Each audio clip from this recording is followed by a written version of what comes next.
Hello, friends, and welcome back to another episode of True Crime Metrix. It's been a few days. How is everybody doing? Little stressed? Fucking hell. Yeah, I haven't been able to watch anything related to the Adelson case for, what, almost a week? And if I have to see one more thumbnail on YouTube of Donna's face, Donna's mashed up plastic face, or rash beard, no beard, whatever it is, I'm gonna lose my shit. Okay. Yeah, I need to get back into the game with that stuff and do a video not on the case, but on the insane fallout from September 17th. People have lost their goddamn minds. They're going to war with each other over the most stupid things. Everybody's got to be first with the information, come up with another stupid idea, do a really clickable title. And anyone else get the sense that we've lost sight of why we're here, which is justice for Dan Markel, Professor Markel, but also, let's be honest, guys. Okay? Everybody out there, all you other creators out there. Yeah, we care about justice for Dan Markel. Yeah, we want to see Wendy in cuffs. Yeah, we want justice to be done for the Markels and those boys to get out of this toxic But this is one case. Okay? It's one case. A guy got killed. That happens all the time. So let's be honest. The real reason we're all here is to consume the fantastic story of what happened. That's what puts it above and beyond the rest of the cases that we look at. We've been spoilt to death with 3 trials already, and there's at least another 2 to come. We've been gifted with the prosecutor sent directly from God. Georgia Kapperman, a Wonder Woman in flesh, in an alligator green, Kermit green jacket. That's why we're here, really. Hashtag justice for Dan Markel. Yes, we do want justice for Dan Markel. But don't we want justice for every victim of any case? Is it really that different? I'd argue that there are other cases that have a greater mandate for justice. Yeah. So, personally, I have found this rat race of YouTube creator infighting to be particularly distasteful. If we're fighting amongst ourselves, are we doing any favors for the Markels? Or is it just about who gets the most views? Or who was the first with this information? That's why I had to take a step back. Let all you other guys do whatever you're going to do. I'm stepping back. And today, I didn't even want to cover the Boon case, to be honest. Because that's another long-awaited, situation fraught with passion and craziness and whatever. But, she's got a hearing coming out tomorrow. We're going to be back in the Orange County courthouse with Judge Kranick and Mr. Owens. What about that Mr. Owens, eh? What's his game here? The wrong one, I think. the defense that they're going with for Sarah Boone. Why? Why would you do that? Do you think that's going to have any effect? Not really. Not so much. Yeah, to be honest, I didn't even want to do Sarah Boone case today, but it's current. We've got a hearing coming out tomorrow. We'll be covering that because, we got to stay current. But I'm not doing Adelson. Not for, maybe we're going to get in a video in a couple of days. I will say that I hope to death that Georgia Kappelman takes the opportunity to do, she needs to read The Art of War. She needs to get all Sun Tzu on this bitch in Florida or Texas or wherever she's hanging her hat and send the guys down to get her. Bring her to me. Bring her to me. She's in cuffs. Bring her to me. This is the perfect opportunity to bash Donna over the head with the phone book of Revelation, right? Just bash her right around the head with the phone book of Revelation. It's under R, Revelation. Anyway, can't do the Adelson case yet. I haven't finished my PTSD episode after that fucking Rashbaum. If I see one more picture of Rashbaum or Donna's excuse for a face, I don't know what I'll do. I'll just clench my fists really tight. But in my mind, I'll be killing someone vicariously. Anyway, back to Boon. So what are we doing tonight, folks? Well, Mr. Owens tried to get this interrogation thrown out, didn't he?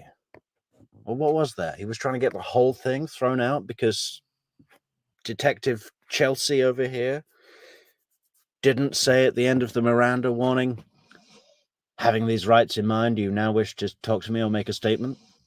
Well, I'd say that that's implied. She was made aware of the rights. They didn't cuff her to the chair and said, you're not leaving this room. Talk! Tell us the truth! Tell us the truth! There was none of that. So I'd say it's admissible. And that's bad news for Sarah, right? Because the only thing worse to be shown to the jury than this video is obviously the video that she took of George waking up in a suitcase, not being able to breathe, begging to be let out. And Sarah's like, fuck you. This is what it feels like when you choke me. This is what it feels like when you cheat on me. That's on you. That's on you. Yeah, God, be careful what you record, guys, okay? If you're going to put your spouse in a bag, put the phone away, okay? It might seem like a good idea at the time, but just put the phone away, okay? Imagine if that video hadn't have existed, if the cops didn't take her phone, see that video, would they really have had enough to arrest her even? No one else was in the house. He got in the bag voluntarily, and I didn't know. Or I went to sleep. Had no idea. We were laughing. We were both joking. It was a good day. It was a good day. We were doing puzzles and painting and listening to music, enjoying each other's company. A good day. We've had good days recently. Anyway, I love it when we just see two empty chairs in an interrogation room. I would like this picture framed and on my wall if I had any walls. But, yeah, I mean, it's just doesn't, it's like David Hockney. David Hockey. David Hockney, when he's painting all the stuff where the subject of the painting is the thing that's not in the painting. You know what I mean? Like where there's a swimming pool. It's a painting of a swimming pool. And all you see, you don't see a man or a person. You see a splash. right? So the thing that's causing the action in the picture is not visible in the picture, only the result, which means that the subject of the picture is the thing that's not actually in it. Is that not artistic genius? And it's the same with this picture. Empty interrogation chairs. I mean, what those chairs represent now for Sarah. She's been eating plastic turkey for 5 years. Or whatever they have. What do they have? Anyway, those little fruit cocktail tins. Anyway, let's play the video, guys. Welcome back, everybody. Welcome back. So great to see so many of you in the chat. Dan Bailey, there's my man. Linda, Julia, Asbel, Yindra, hi, how are you? Phoenix Meridian, wow, fancy name. And what is this? You got these like hieroglyphics around your name, Phoenix. That's some fancy stuff. Fancy stuff. Anyway, welcome everybody in the chat. Let's see what these chairs have to say. Just let us know if anytime you need more, okay? I'm gonna have you sit in the green chair that doesn't move. Appreciate you coming in. Yes. You know, the interrogation chairs, when they always say, yeah, you sit in that chair furthest away from the door because we're going to be simulating this mental stress where if you want to get out of the room, you have to come through me, blah, blah, blah, blah, blah. Does anyone need to say that anymore? We know, we get it. But I want to see interrogation chairs where it just has spray painted on the back, suspect. You know, like a director's chair, but instead of director, it just says suspect. Ma'am, I want to ask you about the use whenever we have a moment. Sure. Yeah, sure. Yeah, we can get right on that. Your questions. Man, I don't want to skip ahead too much, but do you remember what those questions are? Not painting yourself in the best light. She thinks she is, right? She thinks, yes, I'll go into the interrogation room with a list of questions because I'm an organized first grade A student.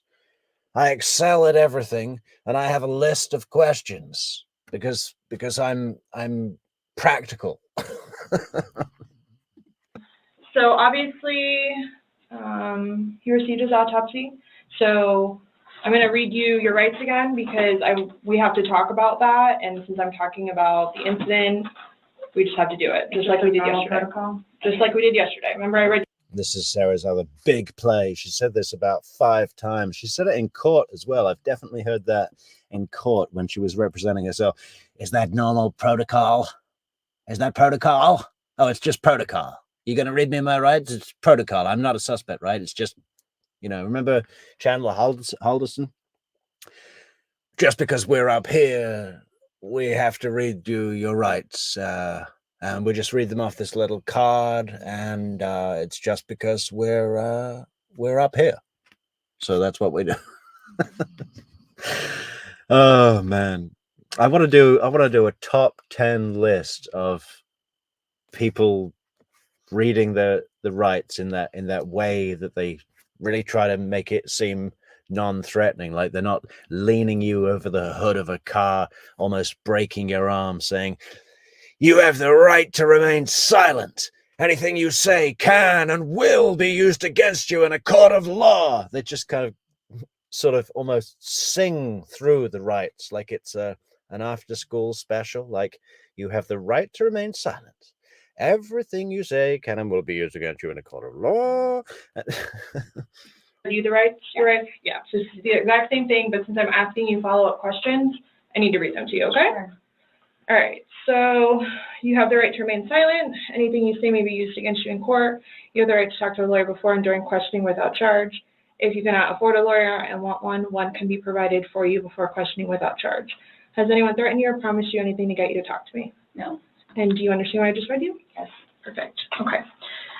So this morning we went to his autopsy,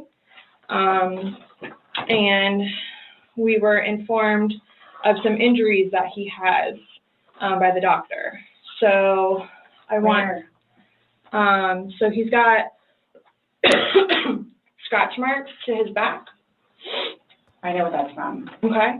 And oh my God. Can you catch her face when she says that? Well, that's from. I know what that's from. okay. Ugh. What kind of images does that conjure up? Nothing good. And it's called a contusion. Do you know what a contusion is? So like basically you're getting hit and then you get a mark from it. You'll get bruising. Yeah, where? Oh, we were informed of some where? On his person. She wants to go, injuries? I don't know anything about injuries. Oh, scratches on his back? Well, I know what that's from. Ooh. Someone hit you or something like that. It's called. So he had some injuries to his left shoulder. He had a cut near his like lip. We could see his mouth was a little. I haven't laid a hand on him. Okay. I also too. He fell off my son's bike. Okay. So I don't know, and he's notorious for running into. Okay, just pause for a second here for Dan Bailey to turn our world inside out. Dan Bailey says, imagine in a fucking warped world, Jodi Arias as a judge, Wendy as an attorney, and Boon on the stand. Wow. God, I hope I don't have a dream about that later, whenever it is that I sleep. That is far out. I can actually imagine Jodi Arias as a judge in the robe with a little hammer, a gavel. The wall or the hall tree. So I. Okay. What about the scratches? Hey, Leslie, our resident from Tennessee. I've been to ask you, Leslie. Apparently, I picked up a little trivia about Tennessee. Tennessee, what is it called? What is the word? Linguistics. Tennessee linguistics. So you know how words like fish and sheep are both plural and singular. One fish, a lot of fish, many sheep, or one big sheep. Apparently, in Tennessee, the same is done with the word disc. So if you're referring to like a CD or a DVD, you might say, I have one disc, or I have 7 disc. Is that true, Leslie? Because there's also sex. Yes. Okay. Because there's also like a scratch on like the back of his neck, like kind of like going, but it's like going straight across. I have no idea what that's from. And they're all recent. Like they occurred recently. It wasn't something that occurred post or that occurred a week ago or 2 days ago, 3 days ago. They definitely occurred, the night leading up to when he was. In all honesty, we have not gotten into it. Okay. That's why, like, the only thing I thought you guys were going to ask me about, which I was going to be honest with you anyway, are the scratch marks. Mm-hmm. Yeah, 9 attorneys, Hindra. Now, just imagine in our warped world, if tomorrow's hearing comes, Sarah Boone pre-trial hearing tomorrow, and Mr. Owens, her new attorney, comes in and says to the judge, listen, judge, I can't work with this woman. Please let me out of the case. Everything else, I have no idea what it is. No idea what it is. Nonetheless, I've had my son over the house. Well, your son was there when? Oh, gosh. From my understanding, he was there like last Tuesday?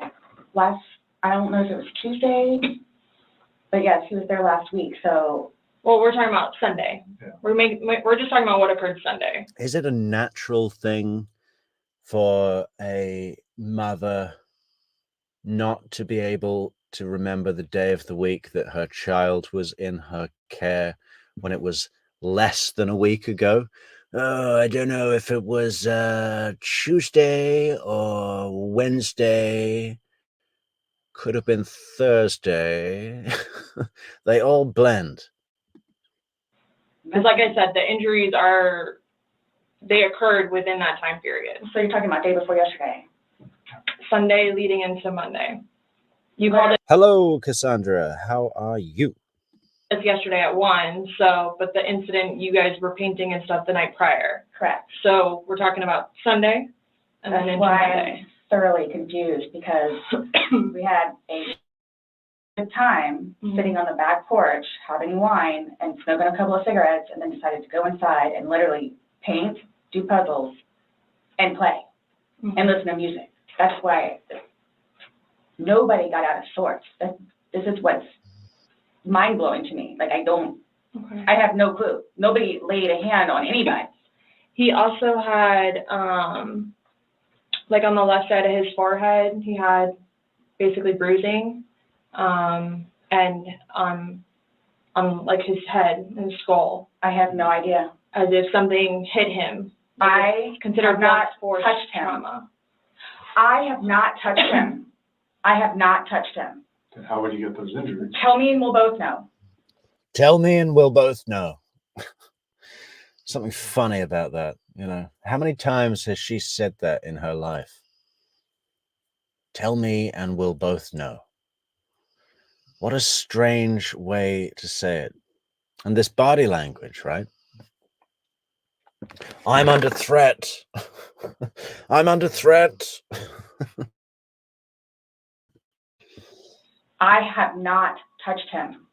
Yesterday, when we took photographs of your overall body, and they did the buccal swabs, did they go under your fingernails? No. Okay. Are you willing to let us Absolutely. swab underneath your fingernails? Go for it. Okay. I have no idea, and I don't want to seem out of sorts, but I have no idea. We had a good day. It was a good day. We've had good days lately, even considering everything that's going on with our jobs and life in general and ex-wives and everything. It's been good. Like, I don't even know where this is coming from. Yeah, I you don't said even the know. last physical was probably, you said, I think, what, a month ago? Where you got the injury, right? You said that was a I'll month say ago? a few weeks, give or take, yeah. A few weeks. That was the last. The curtain rod incident.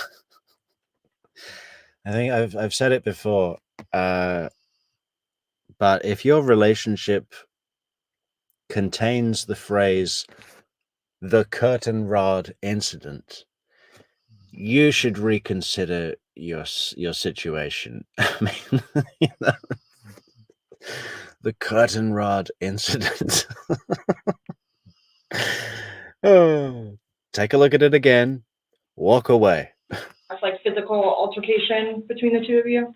You said a month ago he hit you with a curtain rod. Yeah, with a curtain rod. That's why I can't believe you guys didn't take that either. Wow. Why would they take that?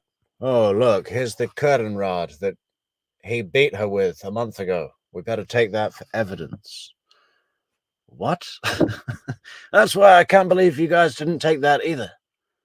Because you should have examined that, because you would have found my skin particles, flakes of my skin where he beat me with the curtain rod. And she stabbed him in the leg.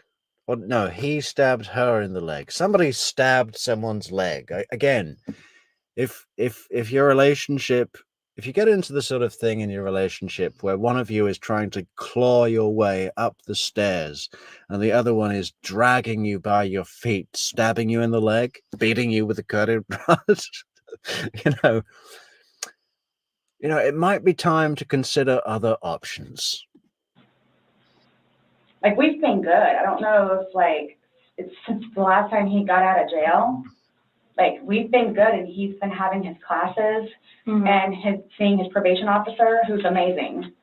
So. What do you mean by good? What's your definition of good? The probation officer? Oh, no, you said you guys have been good. What's your definition? I've been good. I don't think you all understand. He comes at me all the time. So it's gone from we've been good, he's been having these classes, you know, since the last time he got out of jail.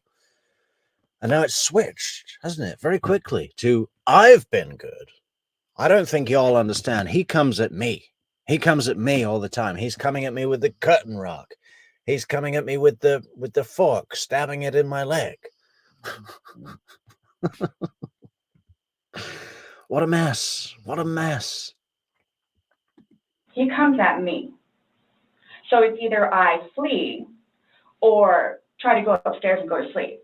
That's usually what it is. And I don't know if you talked to Brian about any of that, but most of the time when I flee, I go over there.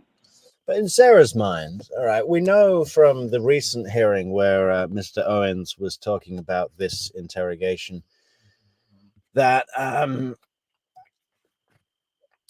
that Sarah was, you know, quote unquote, tricked into coming down to the police station because Detective Chelsea, what was it? They'd finished with Sarah's phone, and Detective Chelsea phoned up Sarah and said, I'm pregnant and I'm feeling sick, so could you come down to the police station to pick up the phone? Like they can't have someone else deal with that. I mean, it's an obvious ploy to get her to come down to the station. I mean, not that that's unethical or wrong or anything, but you know, Mr. Owens said, "Oh, it was a trick." Shit, what was I saying? What was I saying just now? Yeah, but in Sarah's mind, all of a sudden, she's in the interrogation room. She's sat in the chair furthest away from the door, blah, blah, blah, blah, blah.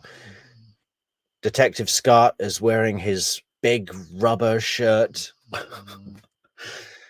I hate that shirt. If he wears that shirt to court, I'm going to lose my mind, okay? Just, I'd tell him to burn it, but I don't think it's even flammable. It's like a fire retardant shirt. You could wear that shirt and run into a burning building. Right? What is it made out of? I've never been able to understand this. That shirt, it's like the fabric is almost made of wax or something. No, wax would melt in a fire. So whatever. Or perhaps an astronaut could wear it in space to prevent being burnt up by the sun's radiation. So, but yeah, just sorry, sidetrack on the shirt, but you know, he has got a horrendous shirt. But Sarah is all of a sudden in this high pressure environment, and in her mind, she can talk her way out of this, right? I mean, she's clearly either drunk or hungover. I'd say she's hungover, but has had a bunch of shots in the morning just to bring herself up to a workable level, you know? She's not in her right mind. She's a mess. But in her mind, in her not right mind, she can walk out of this room by explaining away all of these details. I've been good. He comes at me. He comes at me. And then he came at me and got in a bag. Right, but you're saying that you guys have been good, and when I asked you yesterday, there hasn't the last incident that you could remember. Wow, that was a big hand gesture. Look at that hand gesture. You guys have been good, and when I asked you yesterday, there hasn't the last incident that you could remember. Wow, I want that to be my screensaver. It's like she's trying to take flight, like a chicken. You guys have been good, and when I asked you yesterday, there hasn't the last incident that you could remember was the curtain rod incident, which you said was a month ago. So give or take. Right. So what do you mean by he comes after you? Like, he gets belligerently drunk. mm-hmm. Like, I don't know if y'all have looked through my phone yet and seen any of the pictures and the videos that I have taken. Mm-hmm. And at one point, I started documenting everything. Okay. So you all will see in my pictures, bloody fingers, split foreheads, he split my nose. I've got this. Right. I don't know if Brian told you about it, where I had to have almost I had one really bad surgery, but then it got really, really, really, really bad where I had to go like 4 or 5 more times afterwards for them to tend to it. From him poking me in the back of the leg. Right. So it's... Then why are you still with him? Everybody asks me that. When I tell you guys this, I really love him. Like I do. And I feel like I can help him. Like I feel like I could help him. Translate. I really, really love him means, well, when I tell you guys this, he enables me to not progress in my lifestyle or face my problems. You know, we enable each other. That's what we do. We complain about the world. We say how it's everyone's fault but our own, and we drink and puzzles and paint.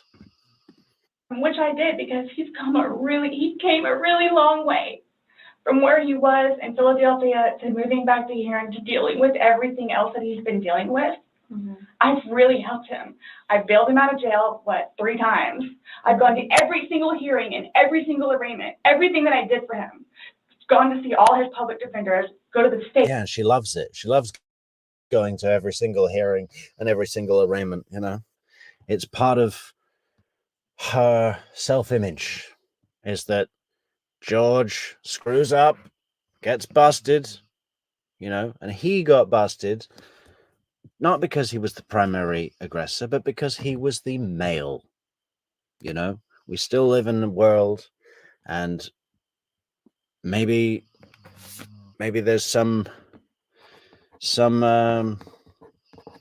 right to it, but in a domestic incident between a man and a woman, you know, it's the man that usually gets taken away, right?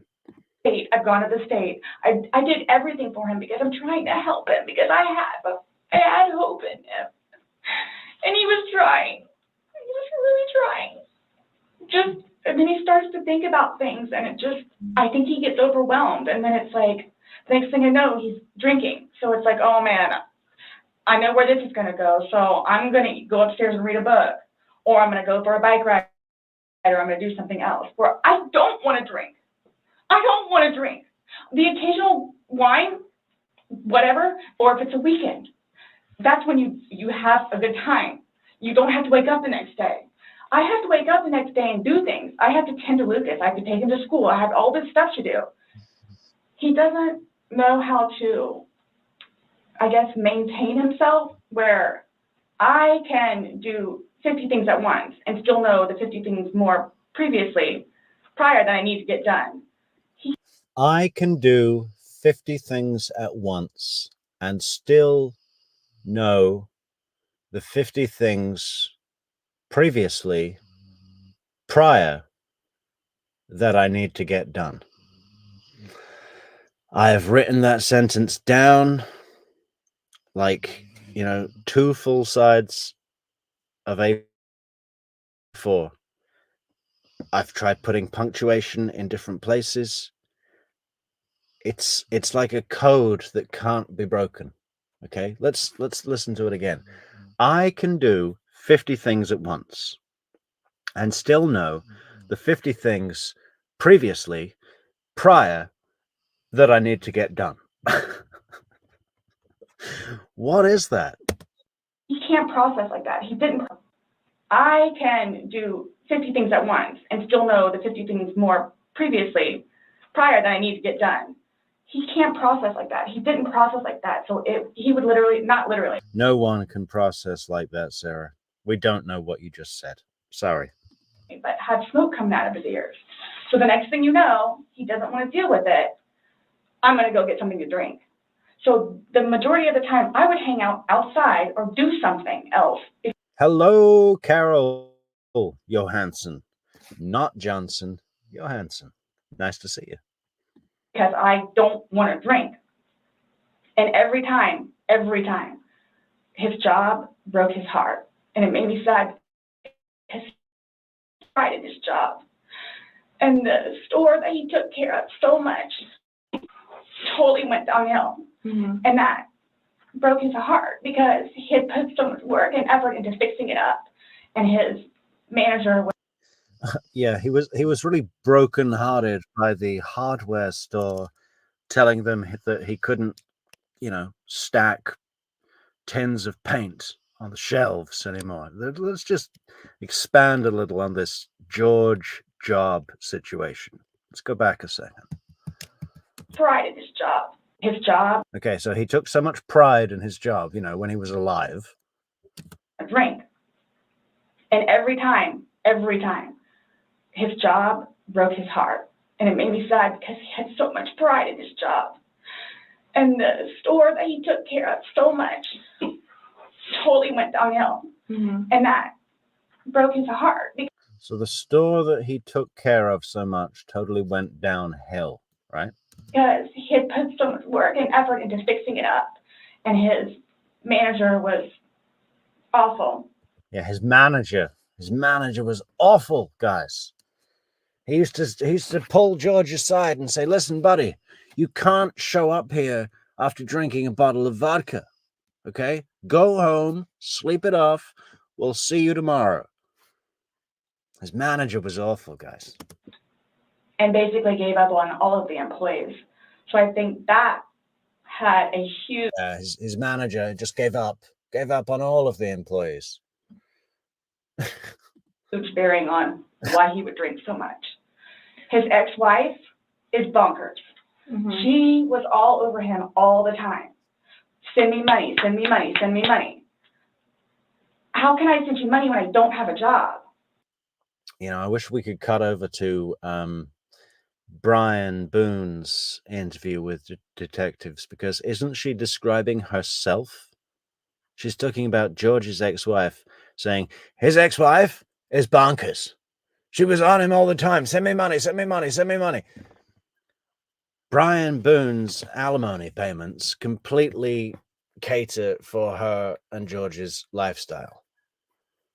The house, the booze. I mean, that's all that needs to be catered for, really. But she's always on him like, "Oh, can I get an advance on the next chunk of money that you're going to have to give me because of the divorce?" But in Sarah's mind, that's acceptable. In fact, she's probably doing Brian a favor. And he's still trying to take care of me and Lucas by paying a bill here or there, getting some groceries. So he always had something on his mind, which is why, again, I got the puzzles and the paint to try to get him off of it so we don't have a drink, or he doesn't have a drink. So when you all see my phone, you can see all of the damage he has done to me and the videos of him smashing my television because he's belligerently drunk. Where most of the time, I just don't want to be there. And I try to help him. I try to calm him down. Mhm. Eventually, he just passes out. Well, yesterday it made it sound like you guys were just drinking like a glass or two. Like, yeah, you obviously had the bottle, but you told me on recording like that you were not drunk. He was not drunk. You guys were having a good time. I can't get drunk. Number one, I do not want to get drunk. I don't like being non-compos mentis, having my wits about myself. I don't like feeling out of control. Mm-hmm. So I'm just saying you're making it sound like he's a raging alcoholic today, and yesterday I was kind of asking you those questions, and you're like, I don't like being non-compos mentis. Okay. You're always non-compos mentis. a little defensive, like, no, we're not alcoholics. I'm not. We are not, but you guys were both sober on Sunday, to your knowledge, because when I said, with a case like Sarah, I think they should have special detectives that have experience or training in, how many alcoholics have you heard say, "No, I'm not an alcoholic. I can take it or leave it. I could stop whenever I want. I'm just taking the edge off. You know, there's a long road of excuses before someone gets to a point where they can accept that classification, right? I'm willing to say it's pretty common. They should have special detectives that have experience or training in helping people come over that line, because it's not these guys, you know. And Sarah is still sticking to the line. No, alcoholic. What are you, crazy? And you went and passed out, you were like, no, I didn't pass out, I just fell asleep. So now it's kind of like, what is it? Were you guys drinking and it got out of hand and it got physical? No. Or is it?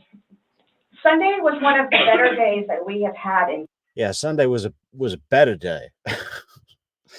Hey, Mel. Yeah, we'll have some more soap videos coming out soon. Sometime soon. Just got to free up some space on this phone. You know, it's all jammed up with videos now. Quite some time. He's dancing with my dog. You can see that too on the pictures, him loving the dog. He loves the dog and dancing around, having a good time, and just being happy kind of thing. He doesn't know. Oh, Mel is your sister, Amy? Hi, Mel. How you doing? I can get like maybe 2-3 glasses of wine and I'll be fine. But I have to have my wits about to expect. Well, let's talk about Sunday. What was Sunday? How were you, like, how many glasses of wine did you have? How many glasses of wine did he have? The bottle was gone. I mean, I don't know if you poured any out. Yes. No, that was from previous. You said that there was a half bottle left Yeah, about over. this much. And then, Oh, just the way that alcoholics describe amounts of alcohol. Yeah, give or take, about this much. It was probably this much. You know, just 2 fingers. I don't know if you poured any out. Yes. No, that was from previous.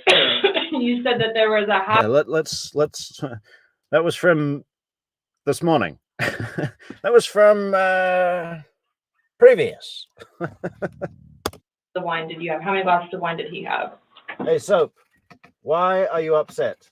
You don't be upset. You sit down. Hey, sit down right now and sleep. Okay? Why are you upset? Oh, quiet. The bottle was gone. I mean, I don't know if you poured any out. Yes. No, that was from previous. You said that there was a half bottle left Yeah, about over. this much. And then that you had went. Well, I don't even know how the wine. How'd you guys get the wine for Sunday? I'm guessing he went to Publix. Does he like leave the house and you stay home, or do you go to Publix? Like, because I know. Sometimes I'll go with him. Okay. Did you go with him Sunday to No. Publix? So most of the time what happens is, because the convenience store where we get cigarettes is here, and then Publix literally is cattywampus to it. Okay. So what he'll do is he'll start, go by Publix, and then on the way back, catch the convenience store. Okay. So Is that what he did? What did she say? I hear this all the time in interrogations, and it's what does it mean?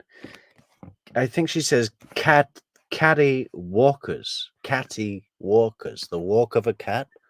You hear people say catty corner. What does it mean? Is that like diagonal? It's in multiple interrogations, but I've never heard it in life, in a real situation. Publix literally is cattywampus to it. Okay. So what he'll do is he'll start Publix, and then on the way back, the convenience store. Okay. So Is that what he did Sunday? I'm guessing that's the next thing I know, he's walking in with a bottle. Okay. So Okay. it's him trying to be nice, so I don't have to Oh, the next thing you know, he's walking in with a bottle. Oh my gosh. It's him trying to be nice with a bottle. go out and do it. Plus there's stuff that are around the house that I had to take care of. So that's usually what will happen. Or I'm folding laundry and he'll go run out and do whatever. Okay. So where were you guys He's not at on drunkenness, not drunkenness on Sunday. You told us you weren't drunk. No, I was not drunk. Right. I was not drunk. So with him, I don't know. I know when it's like, oh, okay, man, where I have told him, slow down. It's starting to catch up with you. Slow down. Slow down.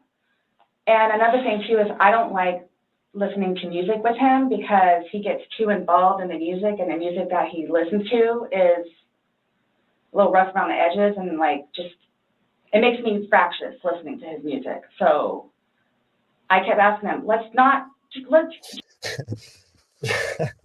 Detective Scott's like, what? The music he listens to is a little rough around the edges. It makes me fractious listening to his music. So I have to control his music, you know. He puts on a song he likes, and I say, no way, buddy. Not that song, buddy. We're going to be painting now. We just did the puzzles, took a break. Now, let's do this. What a nightmare. Just you and me talk. You and me will just be the ones that are talking, which was fine, because, I mean, we were playing with the dog, whatever, and then it's like, okay, now let's do the painting. We just did the puzzle, took a break, now let's do this. Sure enough, sat down, we're sitting in there talking, laughing, talking about new movies. We're watching movie trailers while we're doing painting and all that other stuff. So it's still background noise to him, because I think that's what he's used to, is having background noise. Where me, I can sit in here all day with not a peep. But he always has to have some kind of background noise, which I didn't mind because the trailers were cool. And he was interested in showing them to me, getting excited about movies that were out or upcoming. Okay. So On your laptop you're talking about? Mhm. Like, okay. And I mean, and then it was. But you said it was a good day. Like, you guys didn't have any conversations about your relationship. You guys didn't go down like the rabbit hole, like had too many to drink, and you guys start getting. Nope. When I tell you this, it made me so happy that he actually listened to what I had to say. With just, we'll get through it. This will be fine. It's just, it's a small hurdle that you and I together will get through, because. I'm talking about the money, jobs, Daughters. stress. Yes. Nothing No. relationship-wise, though. Like, no issues. Like, did you guys have a conversation about your relationship, or was it just about Just like what's the stress? going on right now. Got it. I try to evoke it from him so he gets it off his chest, because I call him the volcano, where eventually he's going to erupt. Right. And what he has learned. Yeah, I call him the volcano. You know, eventually he's going to erupt. You know, he was working at the hardware store, and he took a lot of pride in his job, and then he erupted. He erupted and went to Publix, and the next thing you know, he's walking in with a bottle. Oh, man, that's just a complete mess. in his classes is to communicate, Mhm. which is a huge thing in a relationship, Right. where he has been practicing communication. So he actually talks to me about things and unburdens himself. Put it on me. He practices communication all the time. He goes to Publix, comes back with a bottle, and then he talks to himself in the mirror, practicing his communication. You know, we paint, we do puzzles, and George practices his communication. It's just a good day, a good Sunday evening. I'll sit there and try and figure it out for you. Like I have almost everything. Mhm. Not a worry. Just tell me. Get it out of you. Right. But it was, when I tell you, I was so happy. Like it was such a good day. I kid you not. The weather was beautiful outside. I kid you not. I kid you not. You know, those linguistics experts out there would call that a qualifier, right? I kid you not. No. Seriously, it was. No. It so was. It was a good day. It was a good day. It was. I kid you not. I kid you not. I'm not even lying, and I'm not lying about that. It was a good day. It was a good day that I sat up because I had hours and hours and hours where he was purple and dead and stiff. And then I had a couple of hours to set the scene. So I thought, how can I make this look like a good day? Well, I'll grab some paint supplies and a jigsaw puzzle. And then I'll tell the cops that it was a good day, a good wholesome Florida day, and that we were, yes, having a glass of wine, but only one, because we had church tomorrow. Yeah. I'm the one that Does everyone has, think that she did that? I mean, I don't know. Maybe they literally did paint and do puzzles, or maybe that never happened, and they were just drinking and eating food that they probably burnt. Yeah. And then she set the scene, right? We don't know. Hey, thanks so him much, going, Mel, for the super something. Mel. Yeah, nice. And thank you, Laura. So kind of you guys. Thank you for supporting the channel. inside, so we can do puzzles and painting and listen to music or whatever else he wants to do. So then he starts doing whatever it is we're doing together in the living room, and then starts talking, because I think he gets comfortable with, okay, you know what, we're here, it is a good day. Let me go ahead and explain myself. So I know. Nobody else knows, but I know. Nobody knew George better than I did. I say that I knew George better than himself. And I tried in every way, shape, and form. Ask everyone. I helped him. I took care of him. I missed him a lot, and I didn't even sleep last night. I miss him a lot. Yeah, absolutely, Indra. I mean, I think Florida is front of the line for the craziest shit to happen. What is that about? Is it just because it's so long and thin and just this peninsula? I mean, what is it about? Or is it that we see more, you know, because of the Sunshine Law? And, you know, it's certainly the state with the most court interrogation stuff going on. Now, we got a lot out of Wisconsin too.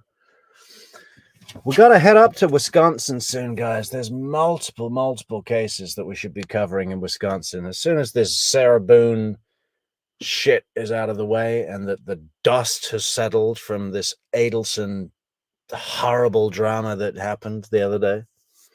God. As soon as my PTSD fades from the whole Donna Adelson horrible thing, we're going to be heading up to Wisconsin. I mean, is there any chance it got to be too much for you and you couldn't handle taking care of him and I never stopped. trying to... I never stopped. That's what I'm here for. I never stopped. I'm here now because I'm still trying to help him. Yeah, we just don't, I mean, it's unexplainable how he got these injuries, and I have no idea. you were the only one with him. 100% right hand to God. I have no idea how he got them. Oh, big dramatic gesture. 100% right hand to God.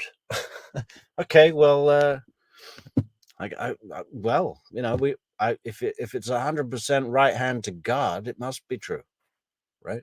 And if you're doing a big dramatic physical gesture on top of that, it must be double true. Okay, 100% right hand to God. Get me a Bible. Get me a Bible. I'll swear on the Bible. Get me a stack of Bibles. Nobody touched anybody. Nobody touched anybody. You know, when people are lying and they're doing that thing where it's like, I really need you to believe this, please. I'm putting a lot of effort because I really need this.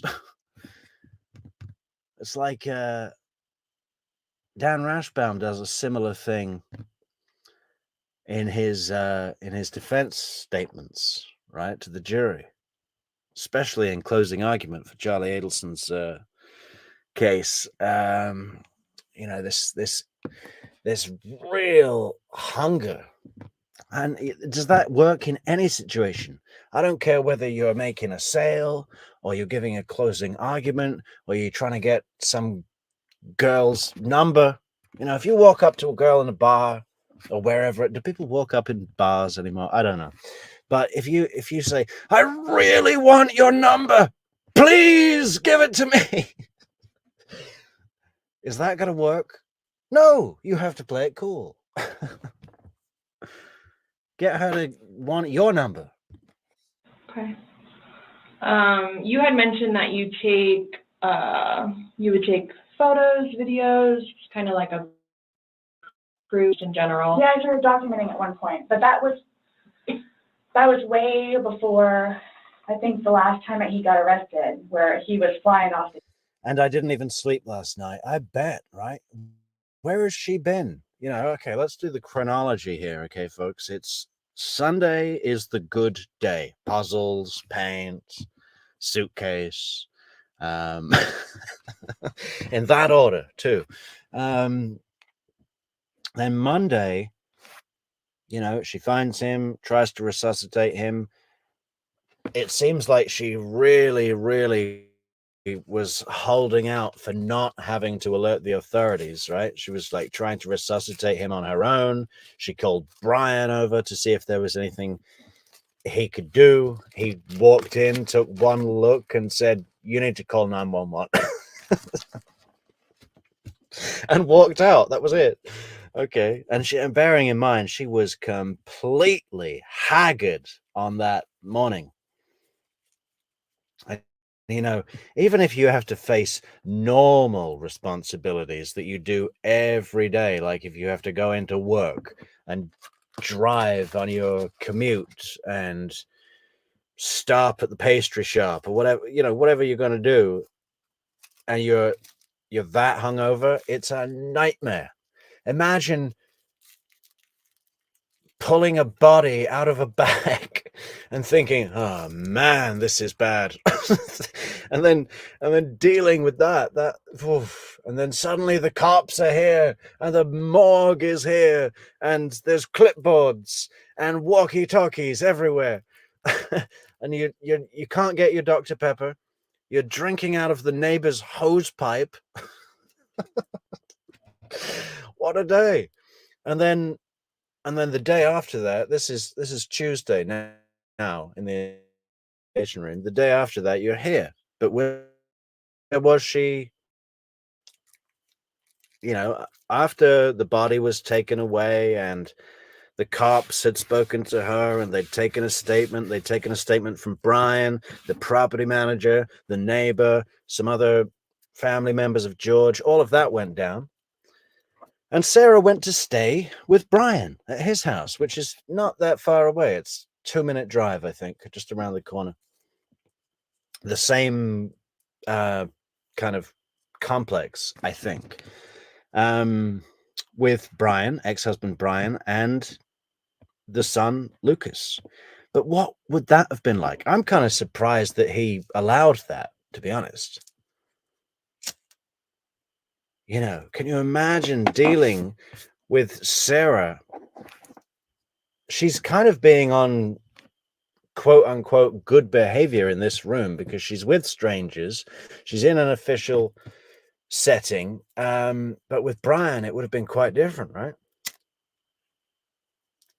And you know, she must have really needed a big drink on that night, on that last night. I don't even think Brian is a drinker. You know, he looks like he drinks a lot of Mountain Dew, you know, Mountain Dew Baja Blast. You open his refrigerator, it is stacked with Mountain Dew Baja Blast. Everything in there. It's just, you know, 200 bottles of Mountain Dew Baja Blast, you know, and not even just as a mixer, but that's just what he drinks. Yeah, so what did she do? Did she just get a couple of bottles of wine and go and sit in the spare room? I think she would have wanted to spill. Maybe we'll hear about that. I cannot wait. It's one of the key witnesses that I'm really looking forward to hearing from, as well as George's family members. I hope we get to hear something from his parents, because, you know, it seems like they will have some valid testimony, because they gave George the ultimatum that, because Sarah would throw George out. He'd go back to live with his mom and dad, and then he'd go back to Sarah, and so on, and it would go on. And then eventually the parents, who didn't like Sarah, obviously, because she's a toxic person, said, if you go over there again, it's permanent. You're not coming back. We're tired of this. And he was throwing the bags into Sarah's car. Yeah, but I'm really looking forward to hearing from Brian. I think should be a lengthy witness, huh? The deep end. But then I had him bailed out. I got him out of jail. Right. But because he had violated the pretrial diversion, this time it's probation. So you don't have a choice in it. You have to go see your probation officer. You have to go to these classes. It's court ordered. Mm-hmm. Where it took him a while to get used to it and understand, they're not messing around. I even went down and met his probation officer, which I say, she's wonderful. That's one of my questions too I need to talk to you about. Hugged me and said how much she knows that I take care of him. She called me personally one time when George was at work, when he was working. 42-minute phone call. Minute phone call. She and I just saying how grateful she is that George has me. And she knows how hard I'm working to help him, just as she is and just as the classes will.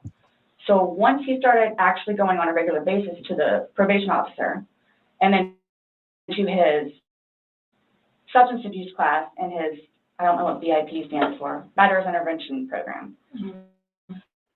And actually to what it is everyone had to say, he changed.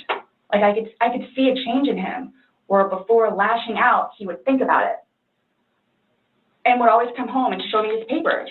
And we would look over his papers together. Where it's like, wow, you actually are learning this in class? And some of the stuff that they would show them, like videos, he would come home and be like, Sarah, I'm so sorry for what I've done to you. Because for a video that he watches to make him feel that way, where it's like, oh man, I have done her wrong. But he's changed. He changed. And that's why you're still with him, even though he's done all these things to you. And when I tell you I love him, I love him. Even when you love somebody, you have limits. Everybody tells me that. All my neighbors still tell me that. The office, property manager. At some point, somebody gets enough, then they have to do something to defend themselves. I would just flee. And I don't know if you would like to see it on my phone, or I think it's actually on a laptop. I actually, because, and you have to understand too, I have, like, prior to classes in PO, kicked him out. How many times? I had him arrested. How many times? But you also went down and bailed him I out know. the next day. I know. What's on your laptop? What was I going to tell you? Oh, previously, I had to file a restraining order. Okay. Because I would take him out. You know what we see virtually nothing of in this interrogation is rapport building. These detectives, both of them, have a severe disdain for Sarah, and they're pretty clear and brutal about it, right? They really don't need to do much. They have the video evidence, right? They're just letting her ramble. But there's not 1 ounce of rapport building at all. His parents, because of them constantly having to take his bags of clothes, all his stuff. The last time, the father came out and irate and just not even, I don't even know if he knew Lucas was in the car, just opened the back of my car and just started throwing all his crap in, just throwing it. Like the car would jostle, he was throwing all his stuff. At that point, because I continually did it, not continually, I think I maybe did it 3 times. And he has nowhere else to go. They got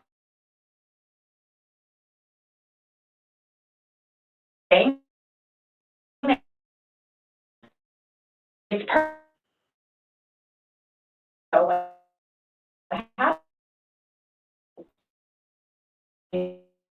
way trail. We from our apartment. I'd ride his bike to work, but before he would leave extra early and come up to the wall, stand on top of his bike and poke his head over because he would know that I would be outside having a cup of coffee. Cup of coffee, huh? You got a little kick in that coffee? Sarah Boone likes a little kick. Would also know too what time he would get off of work, where I would know, come getting off of work, he's gonna do the same thing. So it's not like I ever got like a break from him, where I told you all yesterday, or whenever it was, I started to feel that it was too much togetherness. And when you have too much togetherness, friction happens. So I'm gonna go ride my bike. I'm gonna go upstairs and read a book. But what every waking moment, he wants to be with me. So, and mind you, our townhome is either upstairs or downstairs. So it's like, if you would like to sit downstairs and watch a movie or play on the laptop, look up some jobs, you're more than welcome to. I'm just going to be upstairs, maybe watching one of my shows or maybe reading a book. So, and then when that would happen, we really needed that. So what's for dinner? And then we would cook together and eat dinner and then crawl in the bed and watch a movie.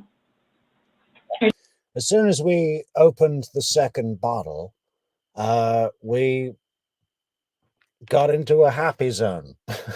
Happy hour was great, you know, but you know, the morning and all of the early afternoon, friction happened. And we were fighting over the laptop. You're talking about this is like recent?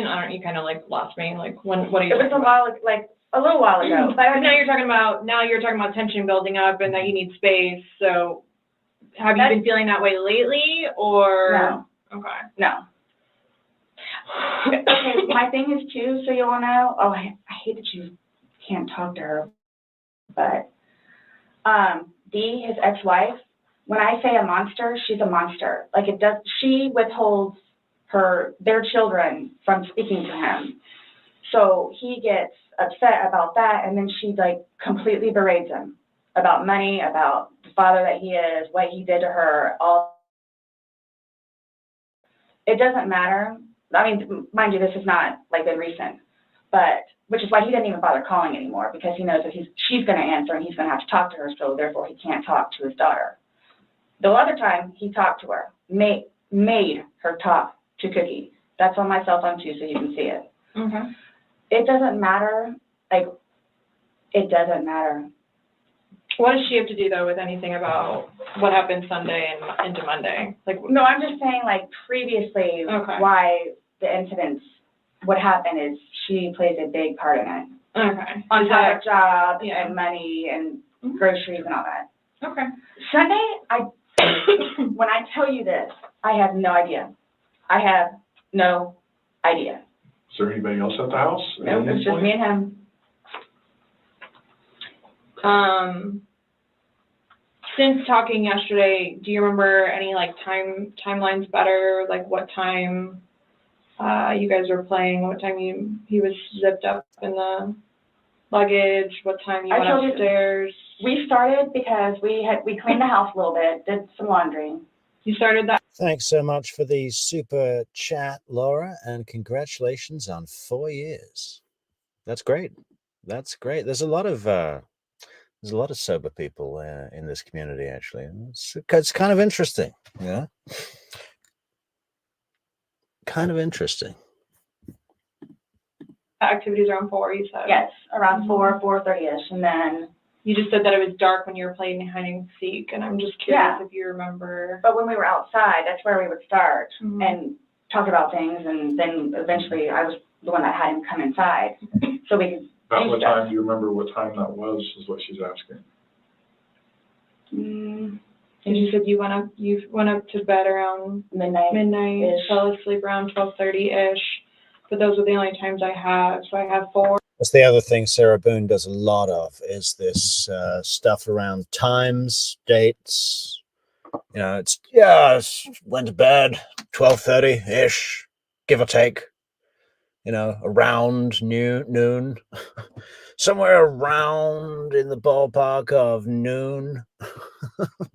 And I have midnight, so there's a big gap. So I'm just curious. Yeah, there is a big gap, isn't there?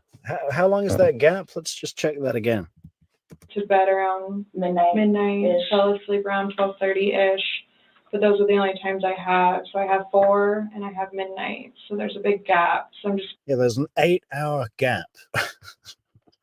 We did the puzzles at around 4, and then I went to bed at midnight. Curious, like, if you recall when you went upstairs to hide in the shower, or Like when we started to play hide and seek. yeah. Well, we went inside probably about, if I had to guess, we were, Yeah, I was hiding in the shower for 8 hours. Just 8 hours, me in the shower, behind the shower curtain, hiding. George was looking around this tiny house for 8 solid hours. we weren't out there too long, maybe about 6-ish. Then. You're talking about from hanging out outside and like, Mhm. okay, Well, we have 2 beach chairs that are out there and right, just enjoy the weather. gotcha. Plus it started to get dark and gnats and mosquitoes. Yeah. So let's go inside. I don't want to be out here anymore. Okay. All right, let's go. So we're doing whatever. We did it for a while because that puzzle, I don't know if they took it or they saw it. Worked on the puzzle again, finished it. Started to paint. Well, started listening to music for a little bit. Started to paint. Can we turn the music off? No problem. Start at the top, paint, whatever. Maybe, gosh, that puzzle, we worked on that for probably a good hour and a half. So 8 o'clock-ish? Is when you went to 9 o'clock? hide upstairs originally? No, that's when we were like painting. So then it's like, okay, well, I don't want to paint anymore. Let's just, come on. Okay, you want to play hide and seek? What he does is, okay, tag, you're it. So it's like, okay, we know. Okay, take off. Mm-hmm. That's not how you play hide and seek. You know? Who plays hide and seek in your 40s with 2 people? You know, this is what lends my possible opinion that there was no puzzles. There was no wholesome day of puzzles and painting and hide and seek, because she, you know, the other thing is, how did she actually get him in the suitcase? And it's quite possible that she hit him over the head with a T-ball bat. Now, I wonder if it's the same as mine. What is mine? Mine is a Barry Bonds T-ball bat. And that would knock down a fully grown man for sure. You know, maybe she hit him over the head with a bat, and while he was unconscious, put him in the bag, right? But of course, the next day when she woke up and realized that he was dead, purple, in the shape of a suitcase, stiff, that she was like, oh shit, how am I going to explain this? Hide and seek. Yeah, hide and seek and puzzles. And I spy and pin the tail on the donkey. Yeah, we... That's what we did. And then you went upstairs, and then he didn't come up, and you came down, and the suitcase was there originally because you guys were planning to do donations, so it was already there. Have you guys ever played you said you played hide and seek like probably 3 times? Yeah, truth or dare. Then they played spin the bottle with 2 people. Kind of gets a bit samey after a while. Spin the bottle.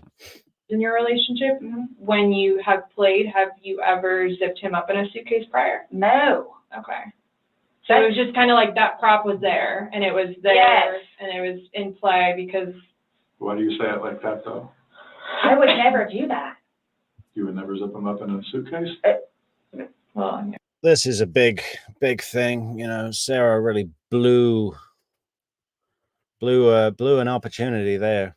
Have you ever zipped him up in a suitcase before? She should have said, yes, all the time. That's the George suitcase. He sometimes he crawls in there because he's so stressed about losing his great job at Ace Hardware, and you know he'll go to Publix, he'll come back with a bottle, and then get in the bag. It happens all the time. Another good one would have been the sex game thing, you know. If they said, listen, lady, this is just what we do. It's like a role play. It's our sexy time role play. I'm the baggage collection employee from the airport, and he gets in the bag. You know, with people's kinks, it's pretty much a blank check, right? You could say anything and just go, well, look, this is what turns us on, right? He gets in the bag. I mean, we were playing. No, I know, that but time, but I'm saying, I'm talking about hiding. But instead, Sarah's like, no, what? Put him in a bag? I would never do that. And seek, which is a game. So the suitcase originally is in our closet, buried all the way to the back. If you, I know the CSI people saw our closet. Our closet needs to be cleaned out really bad. My son's clothes need to be cleaned out really bad because they don't fit him anymore, and I'm tired of looking at them. So he took it upon himself, including that suitcase, to take it downstairs so we can get all of our clothes, our donations and everything, and just leave the whole thing by the clothing and shoe thing at my son's school. Gotcha. No, I'm just asking, in the past, like, have you ever zipped him up in anything, jokingly or not? But obviously, No. I understand, you know, you're claiming that Sunday it was a joking matter. You were laughing, he was laughing. But what I'm just asking is, in the past, like, is it something that you guys normally do? Absolutely not. Okay. We were actually this last game running out of places to hide because we have a townhome where it's upstairs or downstairs. So, okay. Yeah, there's essentially 2 rooms in this house. There's the bedroom and the living room and a kitchenette. You know? So hide and seek, you know, it's not like they're in a country mansion where there's a million rooms and wardrobes everywhere, and you know, I mean, where are you going to hide? It's ridiculous. I don't think that there was ever a game of hide and seek. You know, they've probably played hide and seek with Lucas in the house, right? And we know that she put her son in a suitcase, right? There was that picture on Facebook, and someone called Child Protective Services, and they came round and they said, "Are you putting your son in a bag?" And it was found to be totally innocent, and it was Lucas's idea. He just wanted to see if he could fit in the bag, and you know, they were just playing. So there's these things going on in her mind, right? When she's quickly having to come up with a justification as to how George got in the bag. She can't say, well, I hit him over the head with a T-ball bat and he was unconscious, and then I stuffed him into a suitcase and filmed it when he woke up. Because that's the other thing that lends to this idea, is that the video of George. Should we have a look at the video? Let's have a look at the video of George. The video of George seems to, I mean, it's impossible to know for sure, but it would fit the narrative if we made an assumption that he was just waking up in the bag after coming to, after being unconscious, right? Sarah Boone, suitcase recording.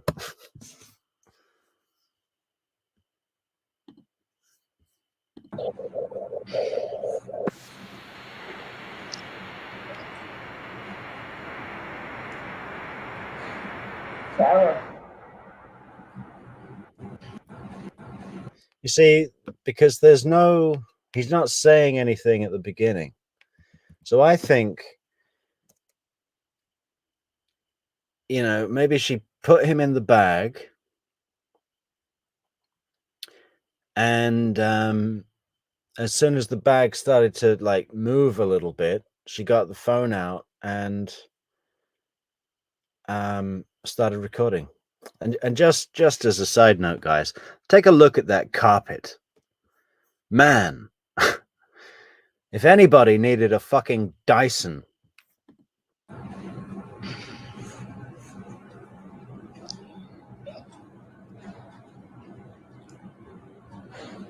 Sarah.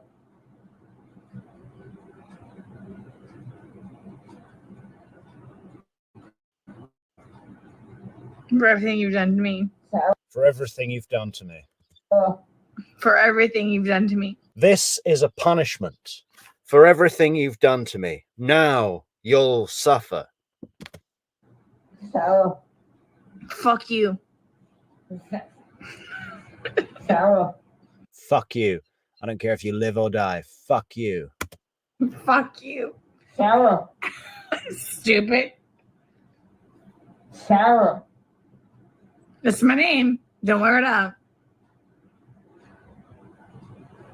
Sarah. I can't fucking breathe, babe. Seriously. He's scared, isn't he? You can hear the fear in his voice there. That's horrifying. Yeah, that's when you do when you choke me. Sarah. Sarah. And he stayed in there until he died. You know? He died right there in that blue suitcase. Of positional asphyxiation. Ah, just even the phrase of that sounds horrifying. Sarah.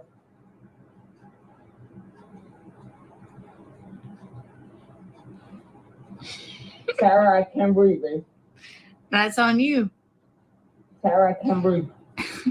It's on you. Sarah.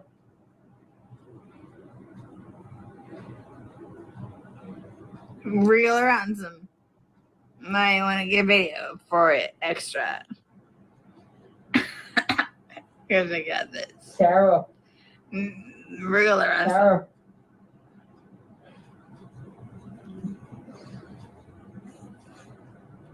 Sarah. Sarah, I can't breathe, babe. Oh. That's what I feel like when you string on me. Sarah. Fuck you. Fucking breathe, Sarah. Yeah. Pontificate? Is that how I come across? Well, I don't mean to. You should probably shut the fuck up. Sarah. Shh. Man, I'm kind of surprised that even is like allowed to be on YouTube. It's terrifying. So, do you remember making any videos or maybe having any any photos, videos that you... And here's another question. Does Sarah Boone, did she just completely flat out forget that she made a recording?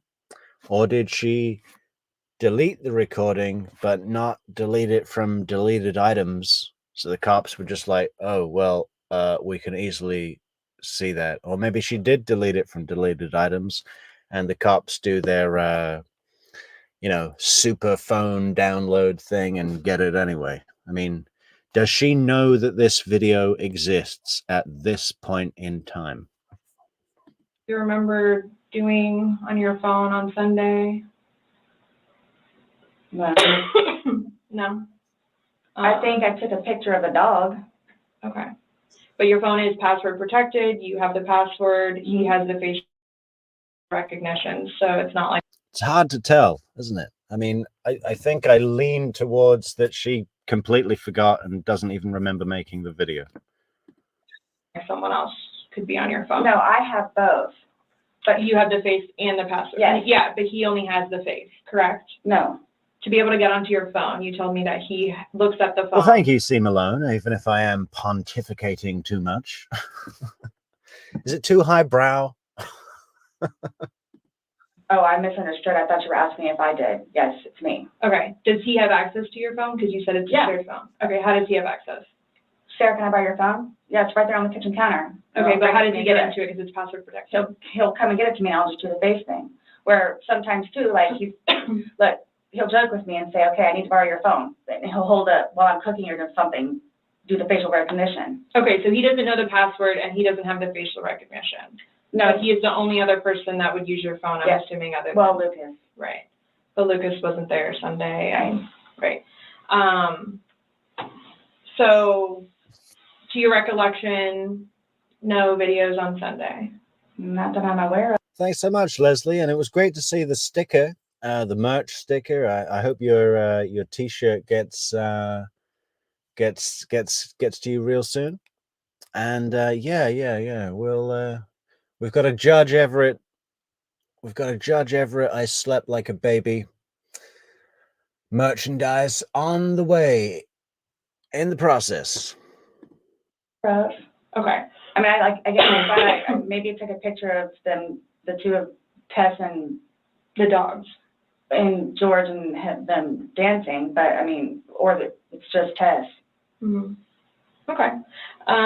So I have something that I want to show you that we found, and it was from your phone. Mm-hmm. Yeah, Carol raises an interesting point that I like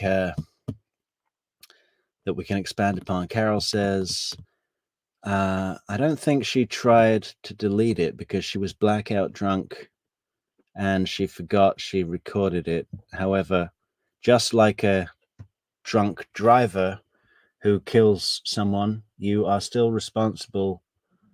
You are still the responsible party regardless. And I find this an interesting idea, right? Because with driving, you know, there's a law that says you should not operate a motor vehicle when you're intoxicated. But there's not a law that says you shouldn't play on the swings while you're intoxicated. There's not a law that says you shouldn't play hide and seek while you're intoxicated. So there's an argument either way, right? You're responsible for your own actions, but I think it's slightly different than saying a drink driver who kills someone, because when you kill someone when you're driving drunk, you're in the commission of a crime when that person dies. But if you kill someone while you're on the swings or while you're playing hide and seek, you're not in the commission of a crime. You see? I mean, it's an interesting thing that gets brought up a lot. And I'm not sure where I sit on it.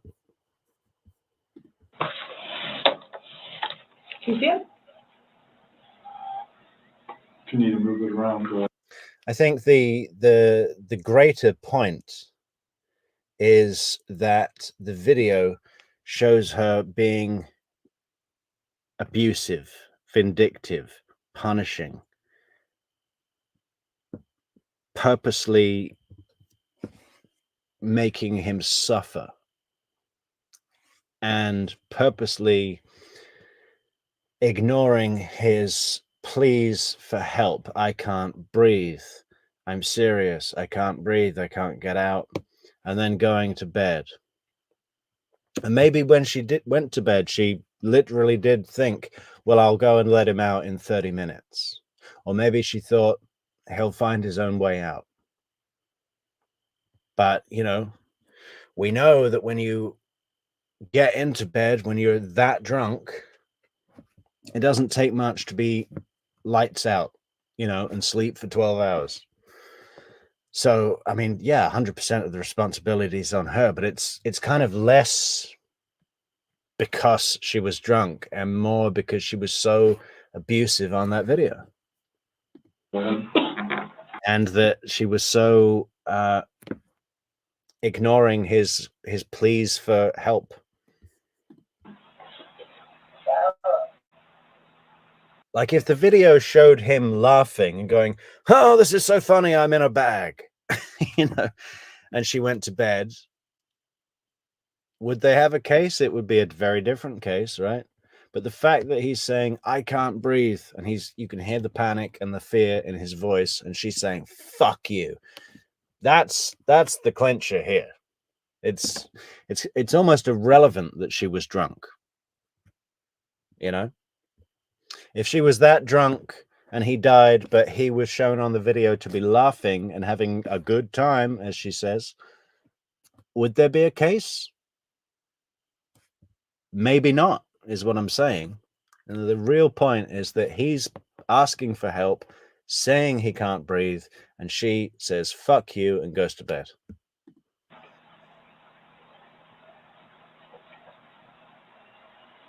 No, I don't remember that. For everything you've done to me. For everything you've done to me. Your battery's about to die. Shut it down. Oh, okay. The thing about the battery dying at that point, it could not be more perfect.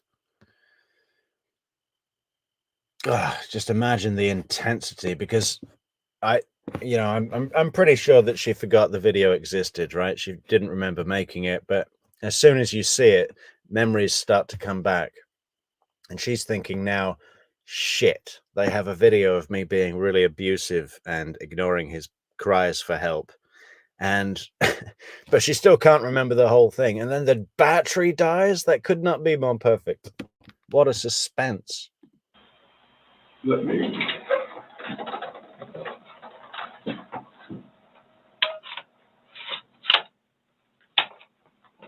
The battery doesn't last very long.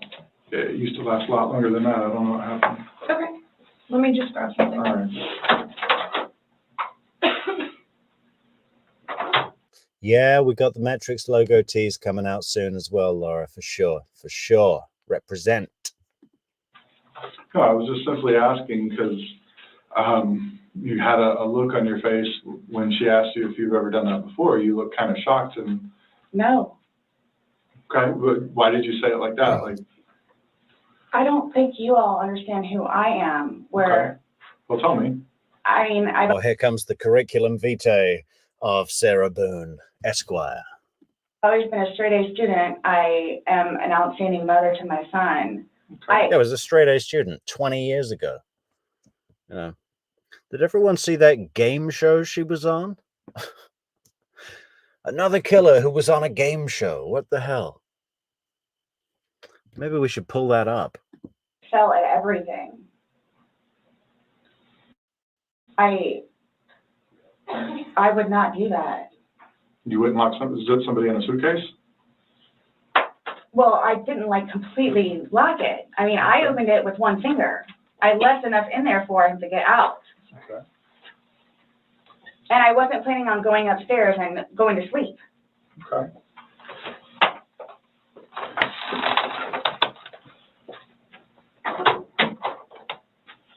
I'm an outstanding mother to my son.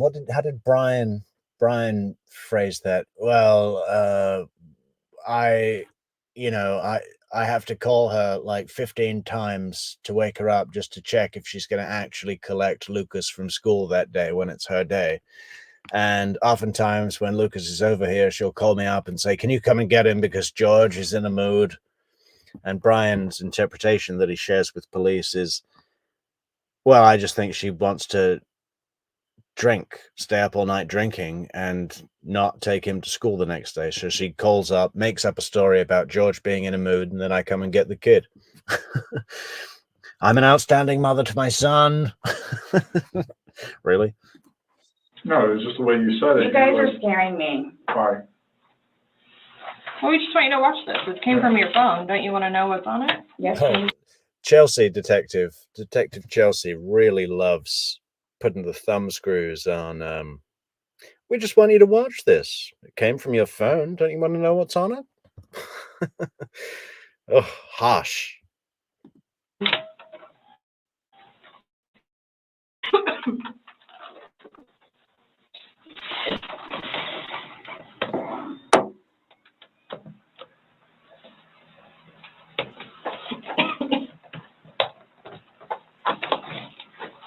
Is it long? Because I don't know how much I can take. Mm-mm. No. I don't know how much I can take. I don't know how to find her.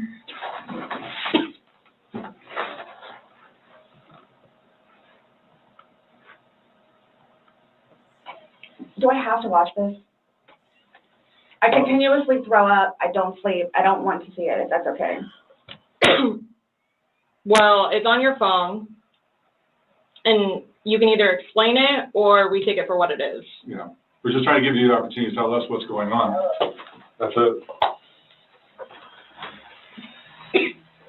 It's that long? 2 minutes. No, For everything you've done to me. For everything you've done to me. Fuck you. And it's Fuck just, you. that's you, your voice. Stupid. Sarah. That's my name. Don't wear it up.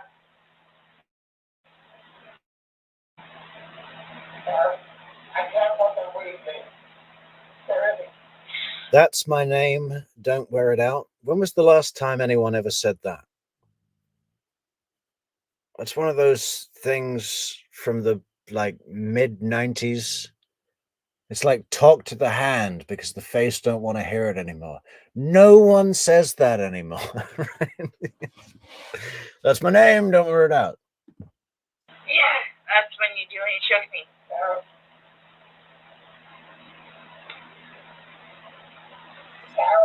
I don't want to watch it, please. Yeah, we hope you enjoy the shirt, John Duncan, and thanks so much for your custom. Last time we talked to you, you had said that you put him in the suitcase, he had two fingers hanging out. And you I went to flipped him bed. over. I flipped him over, and that's where it was.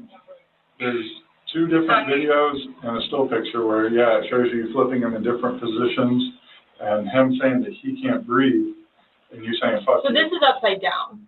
So in order for him to have gotten into it, It was flipped up.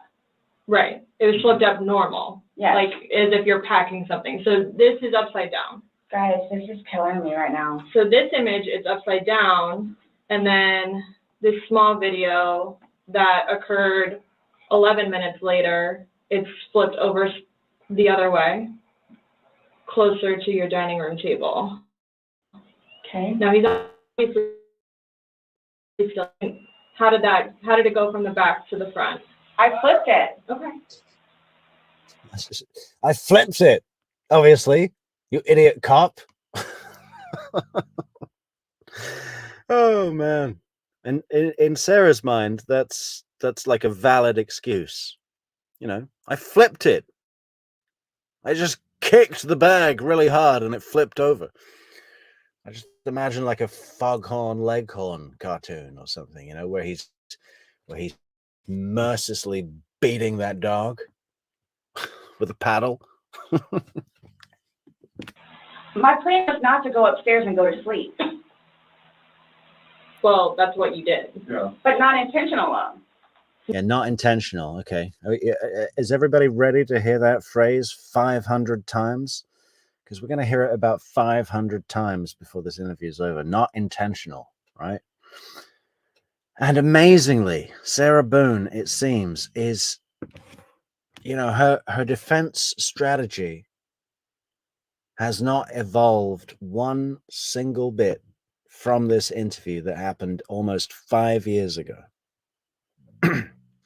It wasn't intentional. My plan was not to go upstairs and go to sleep. She's absolutely, you know, she's obviously stubborn. She's obviously a very stubborn person and does not move on that plan.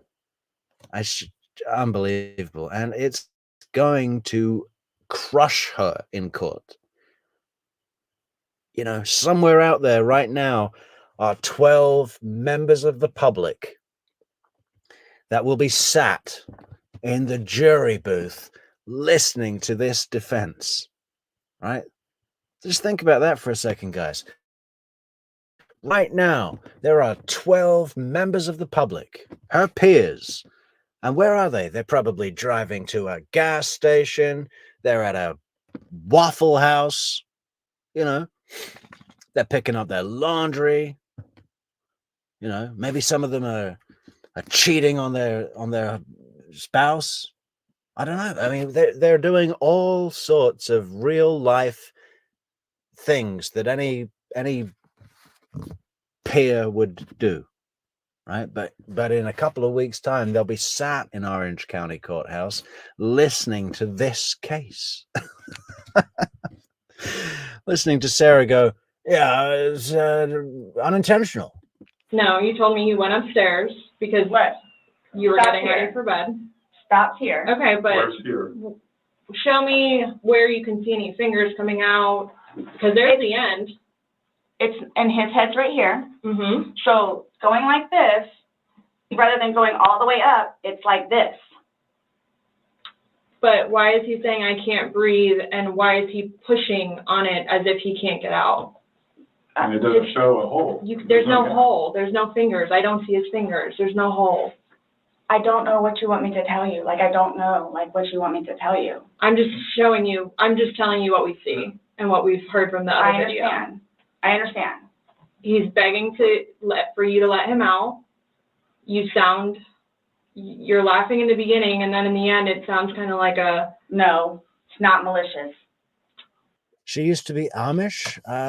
That seems to remind me of something. Or was she a Quaker or something?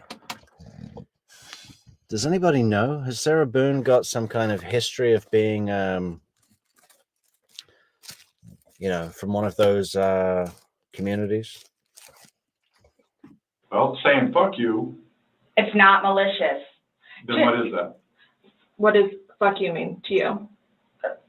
Well, Like if I were to tell my like he partner. does.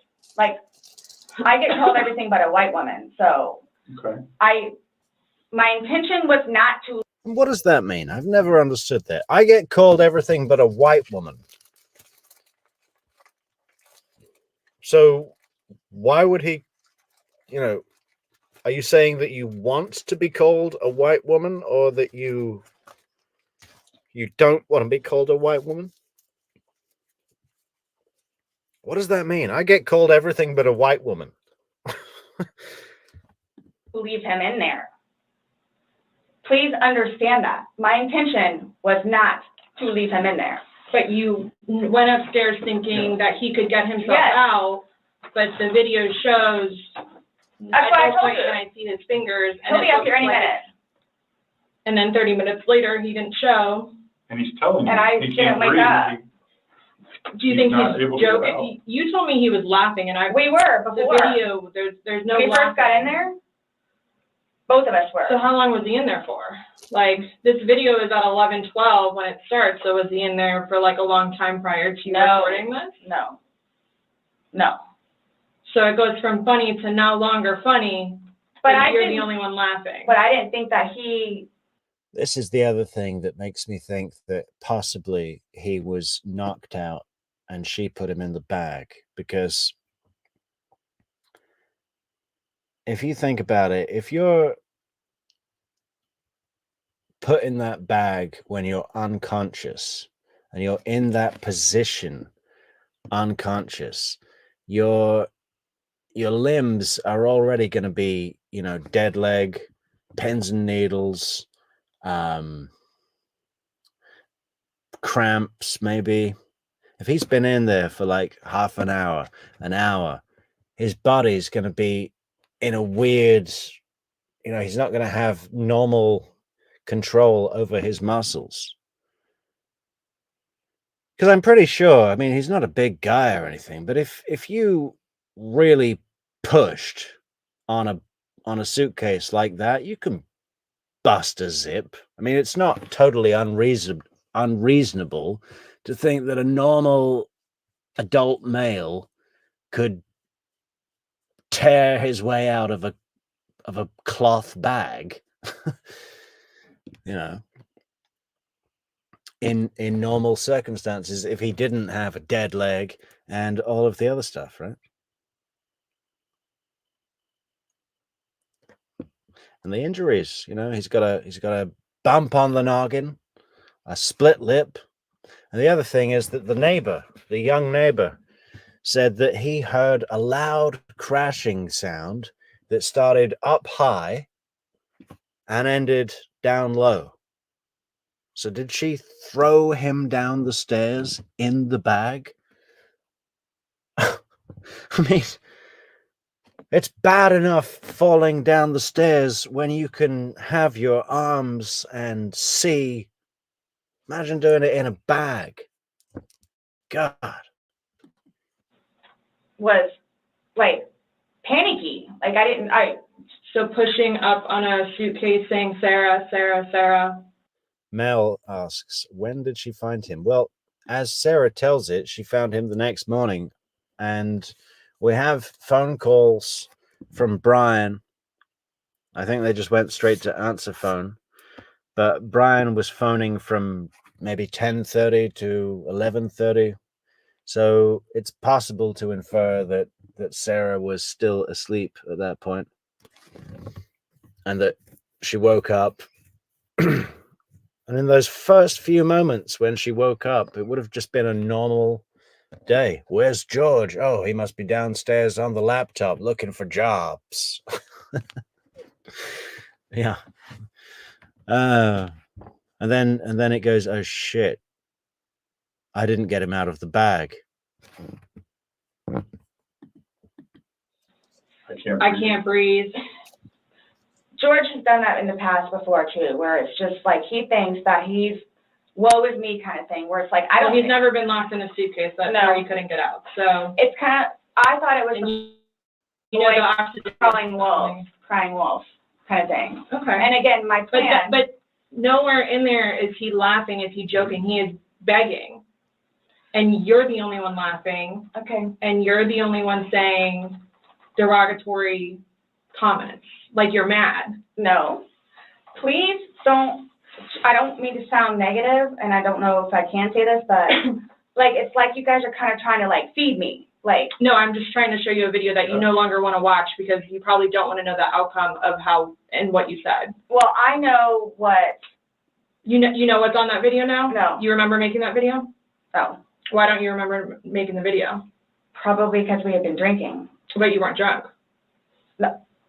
Just because I went upstairs and just You because told you're us- drunk doesn't mean that You told us times that you were not drunk. You said that you had your wits about you. You said he had his wits about you. Mm-hmm. You said that you don't like not having your wits. In my experience, if somebody cannot remember doing something to the extent of making 2 videos and taking a photo, they are intoxicated. Okay. I understand where you all are coming from. Well, we're just trying to make sense of it. We're trying to figure out what We're you're trying to saying. figure out this You video. explain it to us. We're listening. I just did. Like, we were playing, and then, like, I thought it was, my plan was not to go upstairs and go to sleep. My plan was not to, he'll be up here any minute. But you again- willingly went upstairs and went to sleep. No one forced you to go upstairs and get My ready plan for wasn't bed. also to leave him in the suitcase, So why didn't you take him out? because I went upstairs, and then I fell asleep. But why didn't you consciously think he's asking to come out? He I can't didn't do it breathe. intentionally. What do you think is going to happen if you leave somebody in a confined space like that? Well, I thought by not zipping it up all the way, it would be okay. My plan was not to leave him in the And what was suitcase, your plan? waiting for him to come upstairs. And then when he didn't? I fell asleep. You said you were up there 30 minutes. After 30 minutes, somebody not coming up.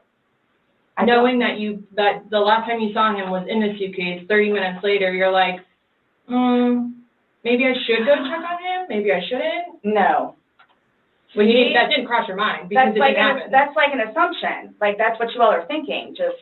We're asking. It's the You whole, tell us. it's the drinking. That's what it is. That's as close as she comes to recognizing the problem here. You know, and she would do herself so many favors. You know, it's backed up by Brian. They ask Brian, they say, how long has she been drinking? Something like that. And she goes, well, I guess drinking has always been a part of her life, but it really kicked off after our son was born. And she might have felt trapped or like, you know, her life was over. So she really got into drinking and going out to the bar to play pool and stuff like that, you know. She should have confronted this. She's had 5 fucking years to reflect on this and think, okay, what is a jury going to relate to? I guarantee you that on that jury of 12 peers, there will be people, there might be current alcoholics, there might be people that have overcome alcoholism, there might be people that have been affected by an alcoholic in their lives. It's a very relatable subject, you know. She should have said, ladies and gentlemen of the jury, after my son was born, I had postpartum depression. And, you know, I don't know, like we'll come back to that. We need to do a separate video on Sarah's ideal defense. Maybe we'll put out a short about that. But it's pretty easy to think of something that would have done her so many favors. We'll see. It's the drinking. I thought it was like, I thought he was okay. Like I didn't, that you He's all. telling you he's not. He's telling you, Sarah, I can't breathe. He's saying your name and you're like, that's my name, don't wear it out. Guys, that's how we are with each other. Like he has. Yeah, that's how we are in our abusive, toxic, codependent, alcoholic relationship. That's how we are.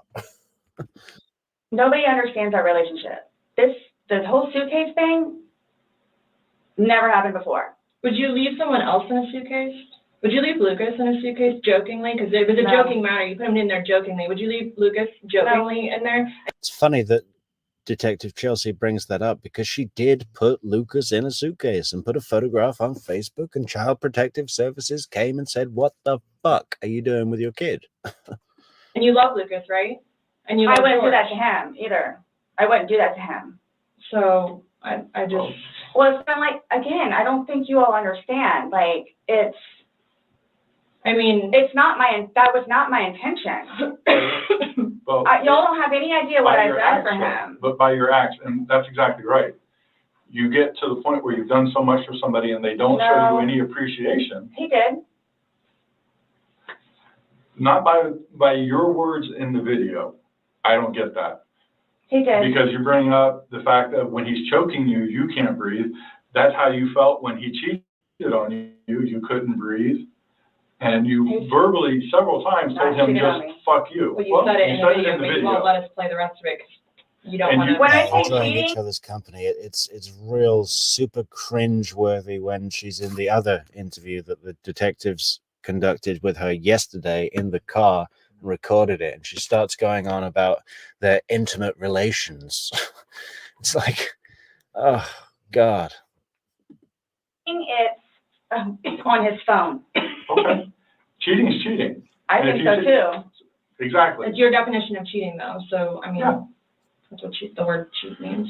And that's what you told him in the video. That I couldn't breathe when you cheated on me. No. That's how I felt when he said, Sarah, I can't breathe. And you told him, I don't fuck know. This is. What would you say if somebody told you that they had done this?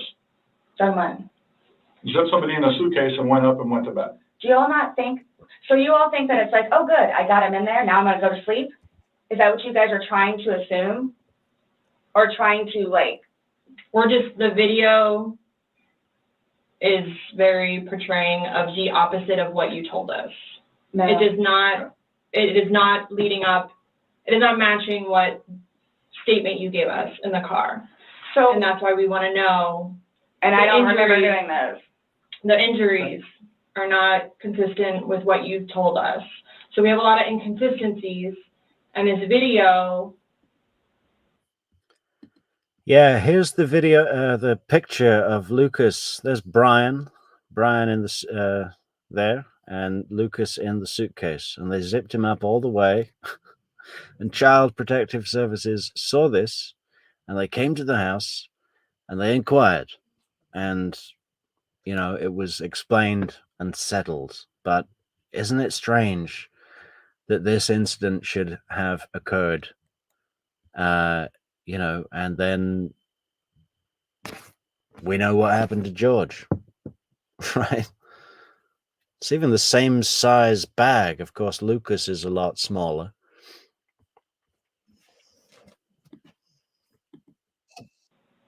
Explains itself. It really, truly does. You don't think that I have thought about that? Thought about the video or thought about? But no, again, if you don't mind, please. So you all are assuming that it's like, oh, good, I got him in there, now I'm gonna go to sleep? Is that what you all are assuming? Well, it's not an assumption when that's what you told us that happened. That's what happened. And the video, Yeah. I mean, I'm not gonna say, you thought he could Those get out are- on his yes. but the video shows that he can not get out on his own. but when I unzipped it with one finger. From the outside. But it had the hole in it. And you're claiming that it had a paper clip, so that's what assisted you in doing it. No. Is what you told us. When I had my sweatshirt, I said I thought it had a paper clip on it. It's got, But the zipper part is broken, that yes, which is helps why you we were through gonna it. zip it. Yeah. I just, You were able to unzip it from the outside very easily, because that's the way they're designed. but you could on the inside too. I don't know how. So why wouldn't he have gotten himself out if he could? He was I don't know, asking- like, I don't know if you saw, like, where the hole was.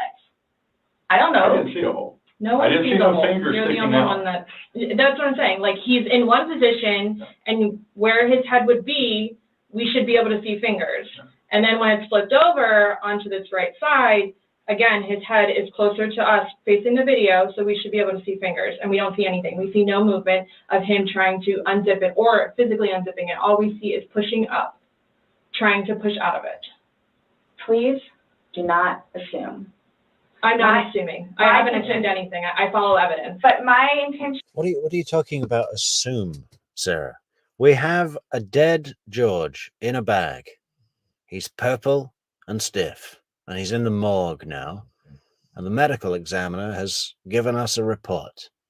Then we went to your phone and we found a video of George in a bag and you laughing. Then we took all of your statements and the statements of others, and we put all that together, and now we're here talking to you about the case. There couldn't be less assumption here. was not, again, oh, good, I got him in there, now I'm just gonna go to sleep. What do you think someone that knows nothing about this or hears just a little bit like, oh, they were playing around in a suitcase She's been and drinking then and watches that probably went to video? sleep. That's what happened. But you let him out before. I mean, you put him in, so why didn't you take him out? Because I was upstairs and I fell asleep. No, before you went upstairs. You like consciously had to walk upstairs. I mean, you obviously remember going to bed because you were able to give me a time frame on that. And you specifically told me that. She's got a great line coming up in a second that's not going to help her image, which is, I'll just give him 5 minutes in there. I don't- Upstairs. My intention is not for this to happen. I am sick about it. I've never done anything like this before in the past. I'm sick. I'm sick. Just, if there were ever two words to sum up, Sarah Boone. I think we have a winner. I'm sick. It's like this before in the past. I am sick, especially with that. I thought I couldn't sleep last night. I love how there's just the slightest pause of silence after that statement, you know, just enough to isolate it to an independent meaning. I'm sick. I don't know. Well, here's the thing. You tell us the last night, and you vividly remember this when you told us last night, that he was laughing, you were laughing, you put him in the suitcase, he has 2 fingers sticking out, and you go to bed. Now we see something totally different, and it actually shows you upset, and again, using derogatory terms to him when he's begging for his life to get out of that suitcase. So what but my thing you is say that we're the- assuming, we're not assuming, but we're the telling you fingers, what's on there. but so it just happened to be that whenever I was videotaping or doing whatever else it was, just happened to not have that in it. Okay. And you also, in the video, you can't see any holes. There's nowhere in that where the zipper separates and you can see a hole. If there's a hole, he's pushing on it, begging you to get out. We should probably see that hole. He essentially would have been able to get out. Yeah. Alcohol. Based off what you're telling us, he should have been able to get out. Okay. But the video shows him attempting to get out, begging to get out, and he can't. So that's just what we're trying to figure out. I don't know if maybe you had too much to drink, you zipped it up all the way, and then, you know. I did not zip it up all the way. Okay, well. I did not zip it up all the way. This is horrific, okay? Horrific. It is terrible. Yeah, so Horrific. I don't think I'll ever be right because of this. Ever be right. Dealing with everything else that I have in my life, personally, and then this, Okay. whom I loved, it was not intentional. I will put my hand on the Bible. Dealing with everything else I have in my life personally, and then I've got to deal with this. It was not intentional. I would not do that to him nor anyone else. But you did. Not intentional. You intentionally went up to bed. I didn't intentionally left go to him. bed because I'm thinking, okay, Hold good, on, he can hold get on. out. Yeah, destination New York. No malicious it's like a 2-word poem, you know? No malicious. I say it to my dog all the time. I say no malicious. No malicious. How did you not intentionally go to bed? You said you went upstairs and got into bed. That's intentionally going to bed. Waiting for him.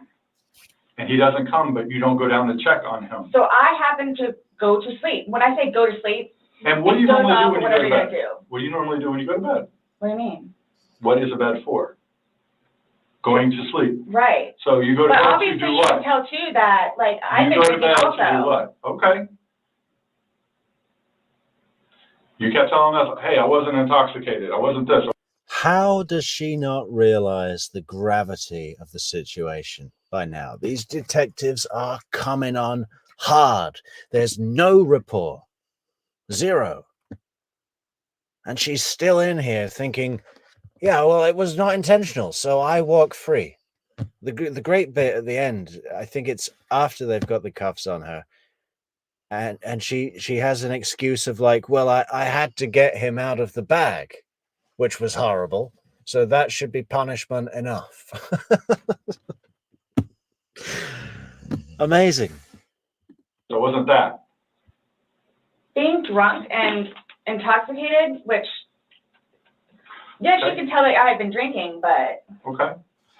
So if you weren't intoxicated, then why would you ever leave somebody in a suitcase that's begging to get out, that's telling you they can't breathe?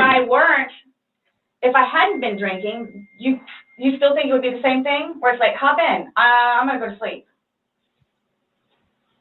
Is that what you all are trying to do? To portray me We're not as? trying to do anything. I'm simply asking you to explain to me what happened. Hey, thanks so much for the super chat, Amanda. Amanda says, the Booner Lol. Need to come back on replay. Missed you all. Okay, well, it's good to see you too, Amanda, and thanks so much for the support. Everything was fine and dandy. I don't Everything. call it fine and dandy. Fine and dandy? That's another phrase from 1972. Everything was fine and dandy. What was the other one? I forgot. Oh, yeah. That's my name. Don't wear it out. It was fine and dandy. Explain You to all me how. don't. And thanks so much, Carol, for the support. Soap is snoring, but just very quietly. Where is she? Hello, Soap. Are you very peaceful, Soap? You would like to have a toast. That would be nice. With the melted butter. Rich and creamy. Okay, for me to tell you this, again, mind you, I've been without him for a day now. Mhm. I don't know.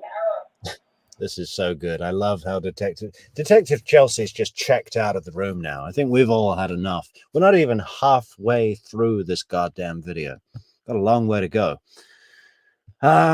Detective Chelsea has just checked out, but she goes to the laptop and just starts playing the video in the background. It's fantastic. Great tactic. I mean, I don't know what you all want me to tell you, because this was not in any way, shape, or form, hand on the Bible, intentional. This was not in any way, shape, or form, hand on the Bible, intentional. Right hand to God, unintentional. So you just left I him there didn't to kill teach him. You left him there to teach him a lesson? I didn't mean to leave him there. That's what I'm trying to tell you. You got up and walked away. How is that not intentionally leaving him there? Because I'm looking at the hole, knowing that it's there. He'll get out and no come. Because you And don't. then he doesn't, but you don't go check on him. You say you're up for 30 minutes and he doesn't come up. You don't go down and check on him? I'm in the bed. You even moved, And dozed off. you admit to moving the suitcase, like, over, so. You roll it. You roll it out, like, it's not like, I didn't want it to be like that. Don't. you didn't want him to be upside down. How do you even get upside down? Right. You guys are killing me right now.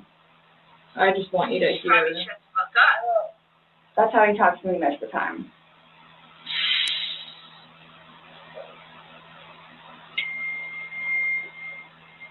I don't know how you want me to say it. I'm just trying to figure out what you would expect to happen to somebody when you leave them in a suitcase. I didn't mean to leave him in there.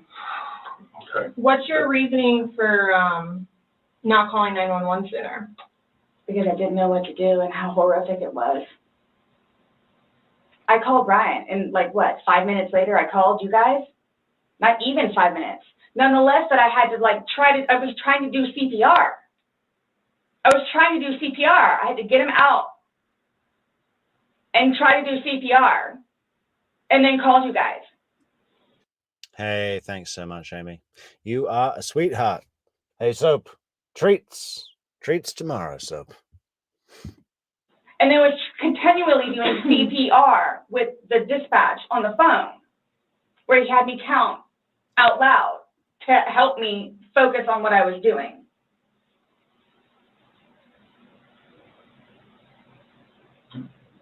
It just, I don't know how, I mean, you can sit here all day long and say, I thought he was gonna get himself out, but he didn't, and you went upstairs, and you stayed there for 30 minutes before you fell asleep. But can I say too, You chose not to.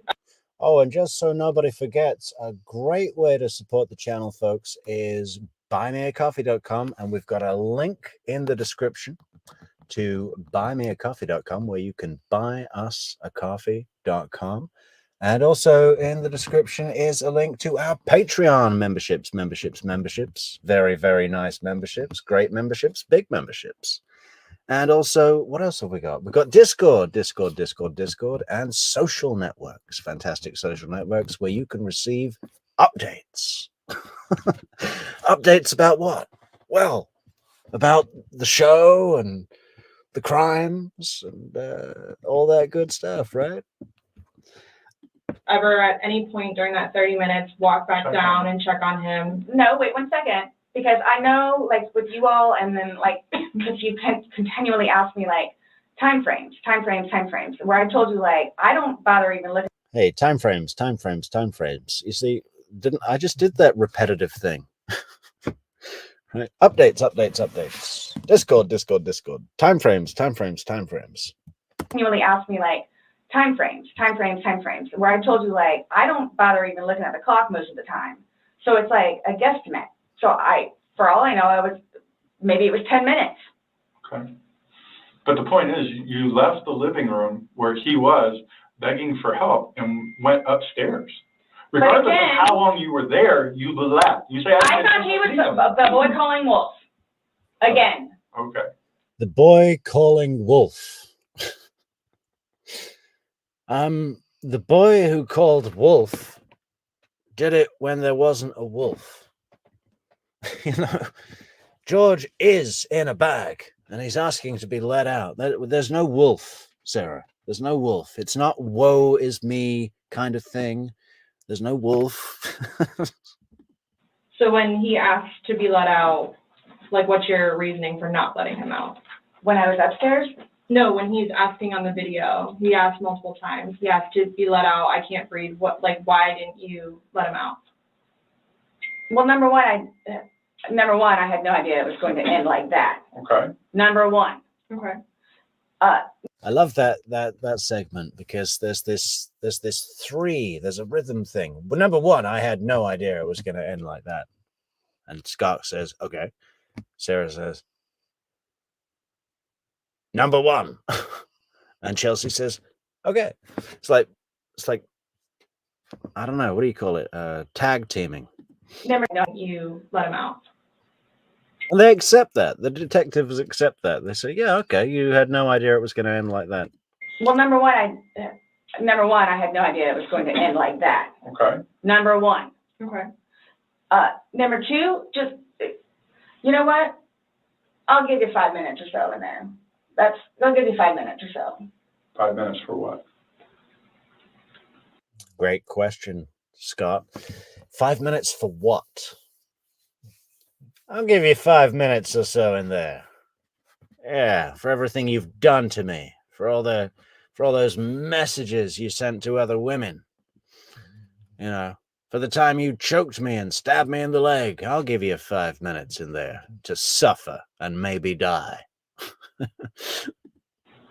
Well, based off the video, one video is at 11:12 and the next one's at 11:23. So you actually gave him at least 11 minutes per video recording. So my thing is, when it stopped, he asked multiple times. I mean, why? Why did you not let him out? It's just a simple question. To be honest with you, I mean, Don't Were you know. punishing him? no, just, Well, that's what you're saying in the video. This is what you get. This is Oh. what you make me feel like. see, and then it's all backfired on me. Like, it's all backfired on me. And I understand the severity of this. He's dead. It's awful, I know. Okay. It's awful. And I will tell you both this right now, too. I will never drink alcohol again. Okay. Like, I will never drink alcohol again. I don't care what it is in any way, shape, or form. I bet she said that before. You know, in other incidents, the curtain rod incident, the stabbing in the leg incident. I will never drink alcohol again. 2 days later, she's at Publix. 6 bottles of Chardonnay. Form. I am, But let's get back to this. What was the reason for leaving him when he's begging to be let out? I don't understand that. What I have a feeling was, and again, it's the whole time frame thing. You all keep I'm not asking a time frame. I don't care about a time frame. He's So- in the bag saying, I can't breathe. My God. And you say, fuck you. When he, so like, for like the whole few minutes that he was in there, like Minimum 11, but yes, Oh. go ahead. It's a few. 11, minimum. but For one video. 11 is a few. She really puts a lot of weight in this minimally clarified numerology, right? It's like, yeah, a few-ish, 11-ish minutes, give or take. Video. Well, in between those two videos, it's Between the two 11 minutes. videos? Okay. Yeah. so what's the question again? When he's begging for his life, telling you he can't breathe, let me out, and you say, fuck you, why don't you just let him out? What are you trying to prove to him?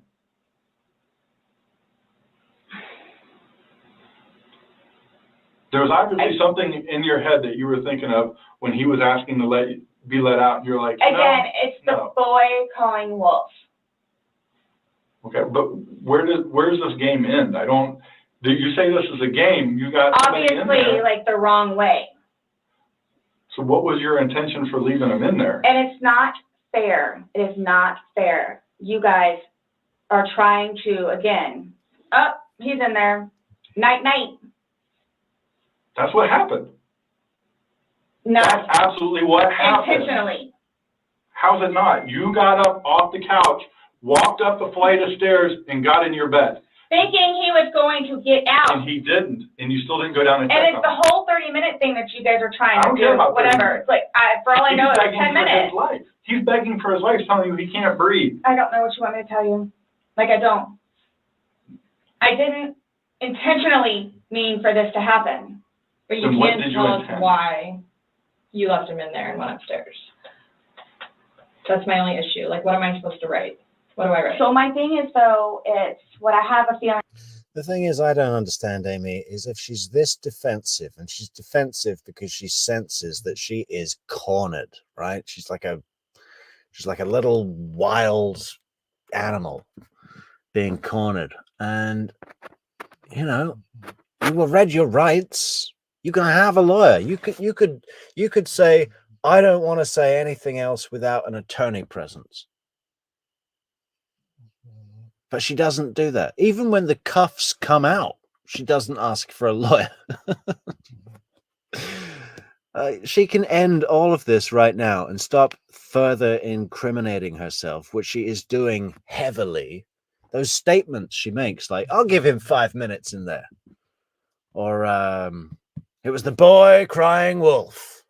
You know, that is not going to play well in front of that jury of 12 people. Thing is, I went upstairs and just hit the bed, kind of thing. But again, I'm thinking he'll be up here in a minute. But then I go out. Well, my question is, why didn't you just let him out prior to going up? I don't know why.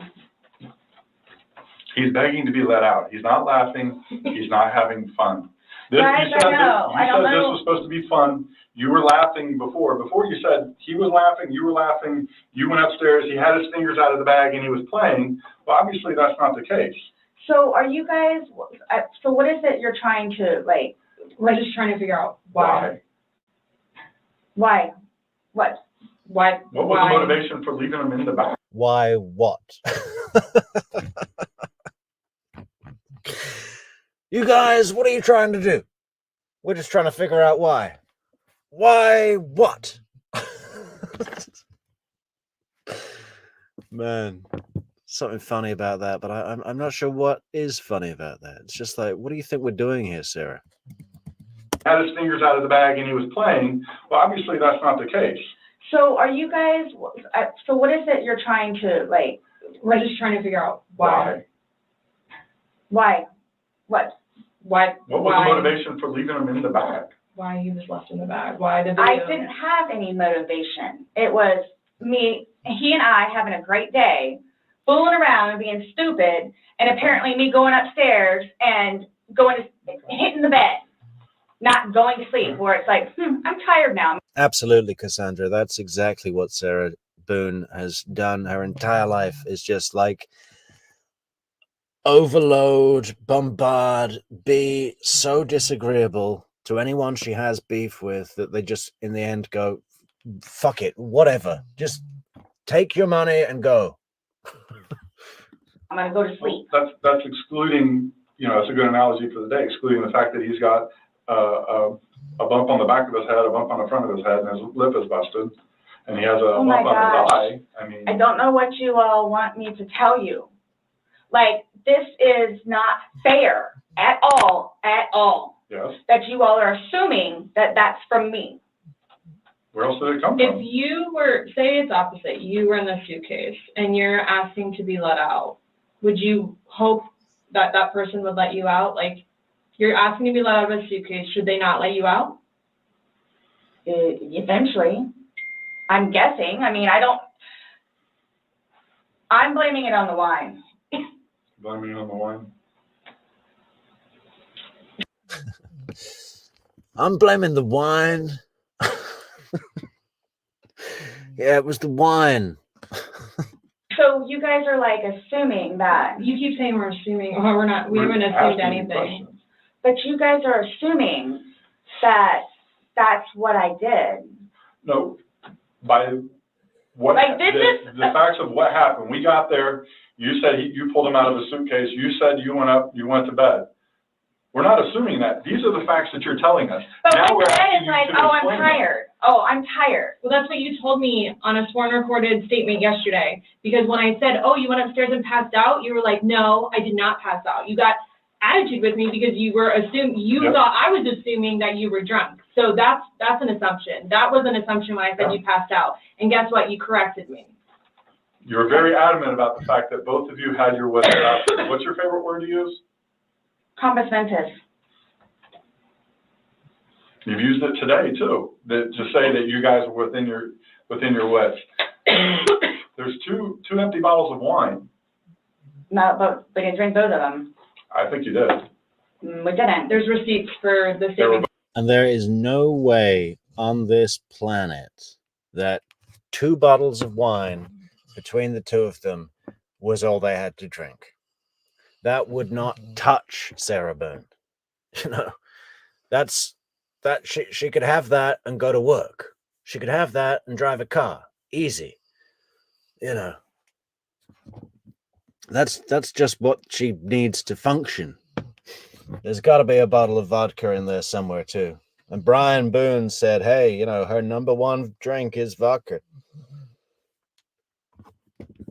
And she's saying that they didn't even have just 2 bottles of wine.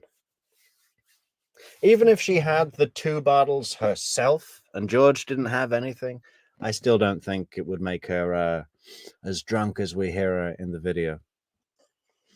She's got a big tolerance. both purchased yesterday, so I don't know how you didn't, because they weren't there the day before. The one There's 2 was. Publix receipts from yesterday. Mm-hmm. Only thing purchased on either one was a single bottle of wine, 2 of them. So we have each bottle of wine that was empty in your garbage can that you purchased yesterday, or he purchased, but you 2 would have consumed together. Okay, well, I mean, there's receipts, so it's not even worth the going back. So this is, Sarah Boone would have had stashes all over the house, you know, nightstand, under the sink, you know. People get real creative with bottle stashes. so I don't know what you guys are, I don't know. We were just hoping that we could figure out why you. What was the motivation? There was no motivation. Wow. Well, we're watching a video that, after talking to you, everything was laughing and fun. Now we're watching a video where it's not laughing and fun. He's begging for his life, and you are in a very angry, telling him to fuck off. No. Yes, It's not. that's absolutely what it was. It's not an assumption. The video is there. We played it for you. So you guys think that I intentionally, You did. It You got doesn't up matter off what the couch it doesn't and matter walked what up we the couch, think. or walked up the stairs and got into bed. That was intentional. There's no way getting around that. You intentionally did that. Nobody drug you up there. You didn't float up damn stairs. okay, well, it's not fair. It's not fair that you guys keep trying to say that that's what I did. I don't know what to tell you. You told us that. You didn't go upstairs? Again, there was a hole in a suitcase. I unzipped it from the hole with one finger. Well, the damn hole didn't do him no good, did it? But he could push it open. No, he Did couldn't. The video No. shows him pushing up. And If he could push it open, why wouldn't he have gotten out himself? Why would he beg you to open it? I tell Okay, you, he can't breathe. okay. If I- someone I- can do something for themselves, they're gonna do it. They don't need assistance unless they need assistance. So, but That's why would right. he start doing it? Man, they really turned up the heat here, huh? And, you know, I don't think Sarah Boone is literally thinking, if I keep talking, they're going to let me out. But she's also not come to the conclusion that, you know, I'm going to jail after. All she's got in her mind is what's immediately here, which is they're arguing with her. And she has to argue back. You know, she hasn't got the foresight to see either walking out of here or going to jail. She doesn't. It's not even come into play, right? Because he couldn't, because it was all the way zipped. Okay, Didn't see it. it wasn't. I intentionally didn't do it. That I intentionally did not do. What's that? You didn't intentionally do what? Zip it all the way. He nor I. Well, he's dead as a result Lay of hands He nor I, on each other. he is dead as a result of I your understand actions. that. So, That's why You this. two didn't lay hands on each other. No. No. I don't have anything. You know, and the cops have also obviously been given a list of the extensive, multiple police calls to the house, George's rap sheet, her arrest record. They've spoken to the property manager and the neighbors, and they've got a very good idea about this relationship, huh? You're right. He doesn't, whatever that is, whatever it He is. does. See, this is what happens. It's not fair that you guys, just because he has those, automatically blame it on me. Like, well, Where what else is he about gonna when go? you had your injuries and he gets arrested? Is that not fair? really? Like, It's the really? exact Yeah. same thing. Really? He has injuries. You have injuries. Like, what does that mean? I don't have any injuries. Correct. Because So he nothing and I happened to have you. not been at it with one another. So every time that you guys fight, you both hit each other? So you should have probably No. gone to jail all those times that he went to jail No. for domestic? Well, the one time I did. But he completely trashed the police report. Because that's nothing what happened. Because the reason why I got taken in was because Yeah, he completely trashed the police report. The guy has been how long has it been? He died on the early hours of Monday morning. Let's say he was in there for 5 hours, 6 hours before he died. Okay, so he died at 6 a.m. Monday morning. And is there a time code on this video? No, but I think it's around lunchtime, early afternoon on Tuesday. So he's been dead for about 36 hours. And she's in here now going, oh, you know, yeah, he trashed the police report because that's nothing what happened. my story was different than his. So I'm being portrayed as like this abuser. We're not saying that he doesn't abuse you. Absolutely. We're not saying. So I'm the one that's being portrayed as the abuser. Because I have never dealt with anything like this before. I don't know what to do, how to do it, and I always know what to do and how to do it. This, I don't know. So I don't know, like... I always know what to do and how to do it. Well, give us an example of that, Sarah. I mean, what are you talking about? You always know what to do and how to do it. I know how to walk to Publix. I know how to select whatever Chardonnay is 3 for the price of 2. And I know how to walk back. And then I know how to take a corkscrew and pull the cork out of the bottle. And no, she gets twist top wine for sure, right? She gets twist top wine. There's no corks. There's no corks for Sarah. It's just twist top wine. Yeah, I know how to pour into a glass, you know. Sometimes I just drink straight out of the bottle. A wine bottle. What's going on, or like... Yeah, boxes of wine. Boxes of wine with not even a name assigned. There's no Merlot, there's no Shiraz, there's no Cabernet Sauvignon. It's just called California Red. California Red.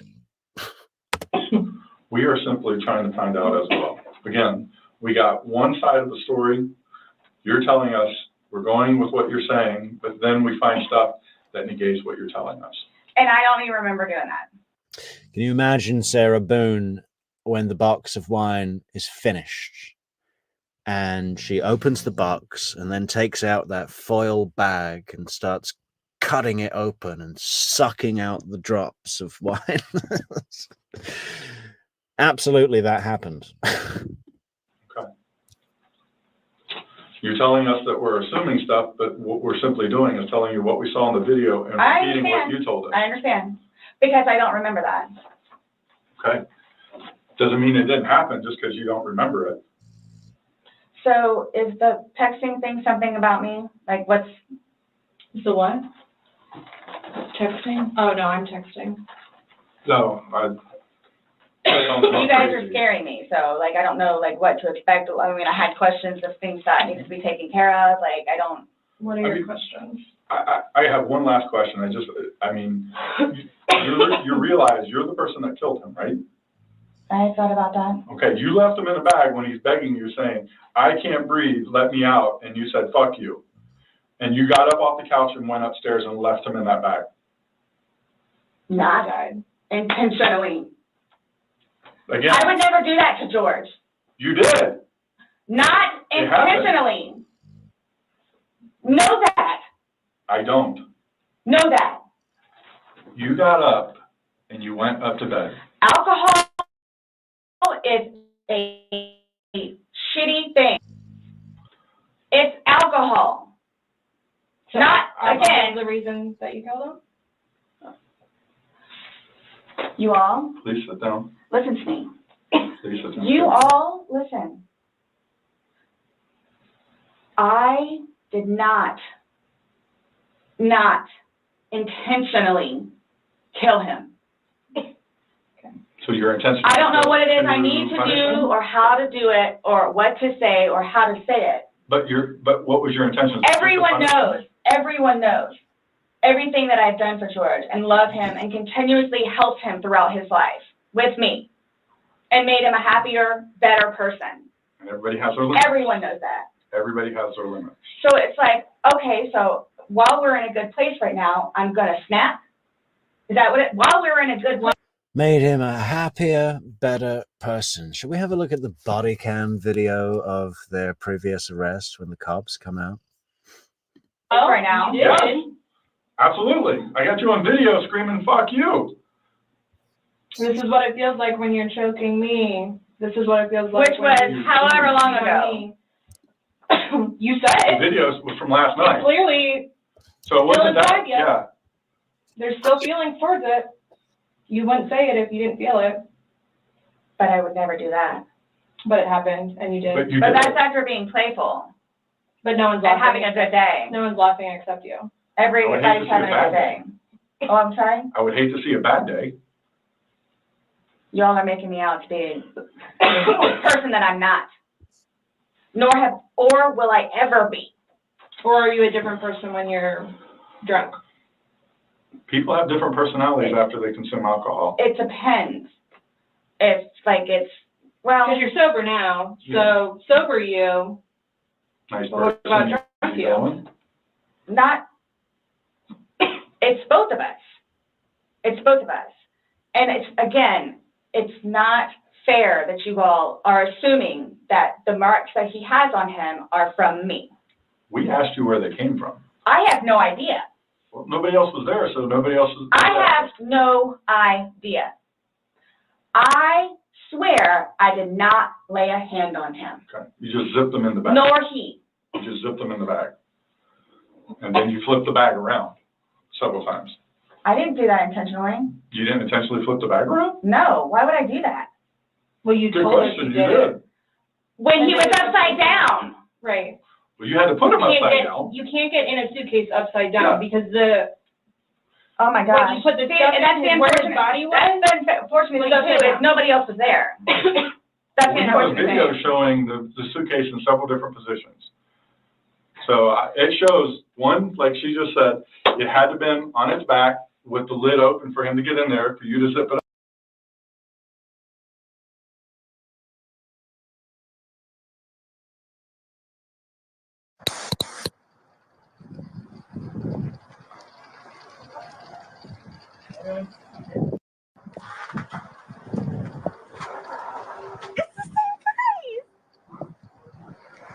So I'm guessing you called for a reason, right?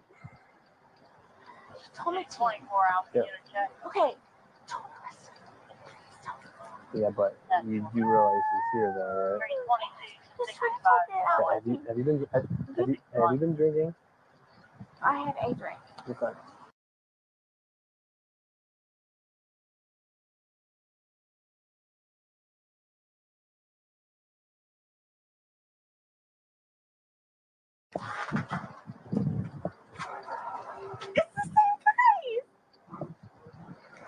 So I'm guessing you called for a reason, right? Told me 24 hours to Yep. get a check. Okay.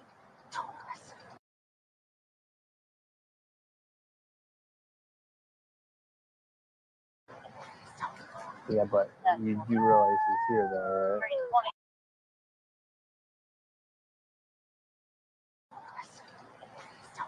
Yeah, but you do realize he's here, though, right? 322, 65. Okay, have you been drinking? I had a drink.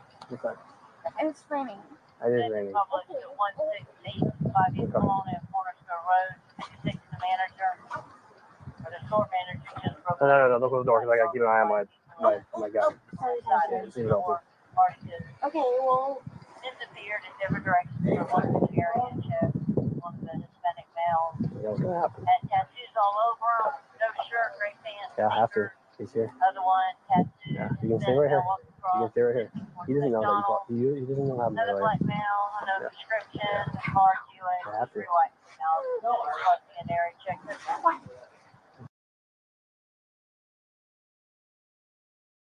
Why do we have to? We left earlier. We respected your wish, I guess. Yeah, we respected your wish earlier, okay? But he's here. Okay. 24 hours.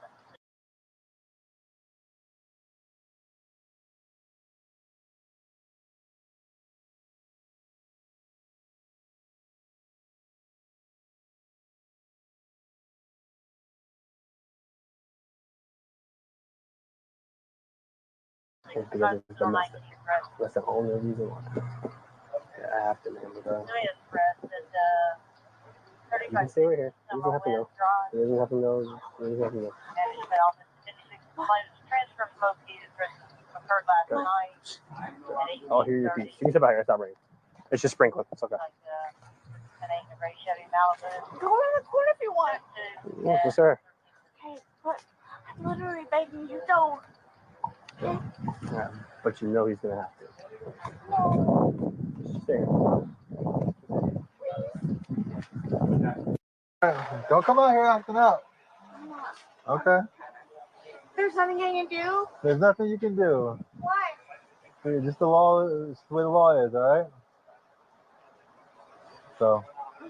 I kind of want to give you a hug. No, you don't need to give me a hug. Yeah, you're kind of big and berry. No, it's okay. No hugs today. Man, go inside. Go inside. We have one comment. She's good. She's good. I'm trying to get her to go back inside because we're trying to do something over here. I know, but I'm trying to keep you away.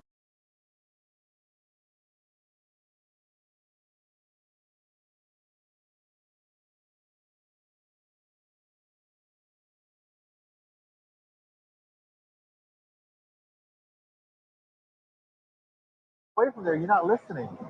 You keep coming outside. Just go inside. I have you come talk to you. Yeah, he'll come talk to you. No, don't have Rachel come talk to me. There you go. Have Rachel. There you go. George, I'll do whatever I can. Okay.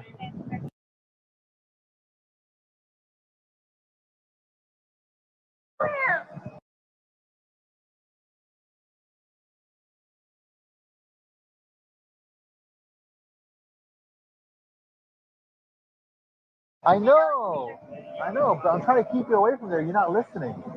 You keep coming outside. Just go inside. I have you come talk to you. Yeah, he'll come talk to you. No, don't have Rachel come talk to me. There you go. Have Rachel. There you go. George, I'll do whatever I can. Okay. George, take it easy. George, you hear me? All right. George! Rachel, come What's talk your name again? I just said this stuff. So that's all I want. There you go. Go call Papa.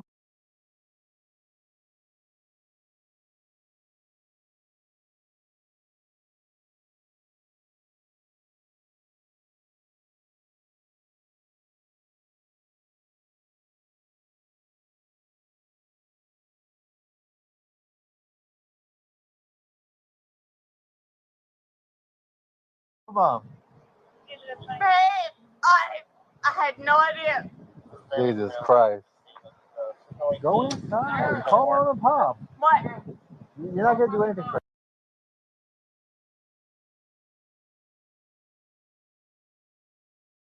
Babe, I had no idea.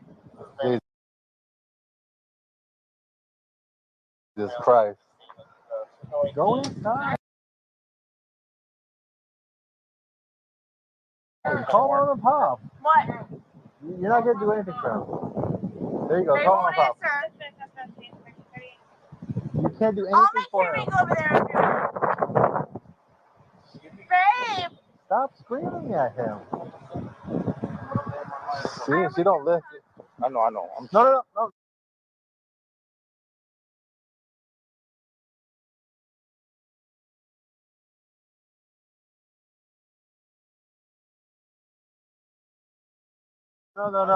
Go back inside. Sure! Go back inside. Go back inside. Jesus. Do you need Jesus right now? I don't need Jesus. Go inside. Go inside. Why do you keep coming out here causing problems? Go inside and call Mom and Pop. There's nothing you can do for him out here. You're not going to hug him. You're not going to go talk to him. Just go inside and call Mom and Pop. How's Henry over there talking to him?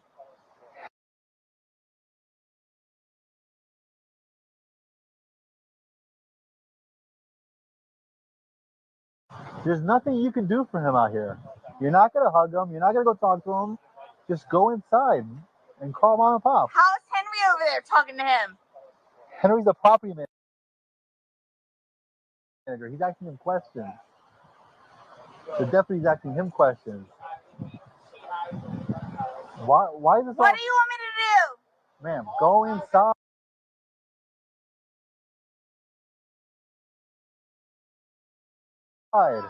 Go call Mom and Pops.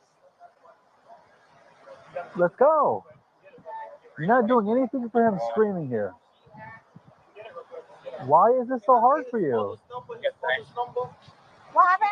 I need his father and his mother's Take her inside. Take her inside. Maybe he'll show it to you. father's number and his mother's number. Yes, I got Yeah. it. I got both. All right. Oh, shit. I had the microphone on mute. Well, that sucks. We said a load of stuff, but I can't remember what it was. Wait a minute. Y'all gotta go. Okay, it's done when it's done. Why are you screaming for? Sarah, I need the number. She don't have it. Goodness gracious. I have it. I need you to write it I down. know. She's on something. So they got domestic incident last week. I'll give you He has a no contact order. He has no. Okay. I know how it feels to be locked up without a number. Yeah. Can you write his mother and his father's number? Come inside. Come on, let's go. Let's go. Do you need anything with me? I need you to go inside like the last 5 minutes. Goodness gracious. All right, go. George! One drink, folks. One drink. She told the officer she had one drink. Yeah, you have to hurry up. It's on the floor.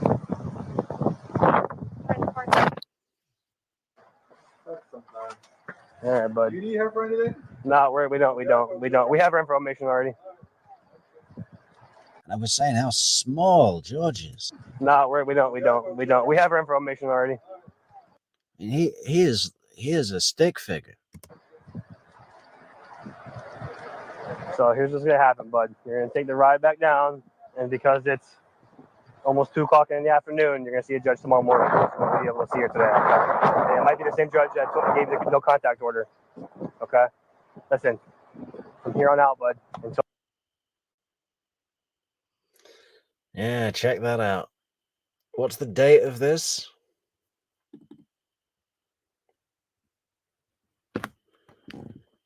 Uh, 2019, June 18th. So he's got 8 months to live after this. till that case is resolved, you cannot come here. Okay. Or have Still wearing the Ace Hardware shirts. He just can't give it up. He took so much pride in his job. It was his only shirt. He sold the rest of them. contact with her, even if she invites you. Okay. She called us earlier and told us that you guys had a no contact order. Okay. She didn't want anything to do with you. Like, charge, nothing. But we told her because it's domestic, instead of Florida has to. Okay. So, all right, but just make sure he's got nothing on him. Okay, even though it was all her fault, we're still going to have to take you in. And because it's 2 in the afternoon, you're not going to see a judge until tomorrow. So sleep tight. Hey, you have anything on you, right, bud? No, okay. We'll make it as cordial as it can be. Okay. We promise, man. All right.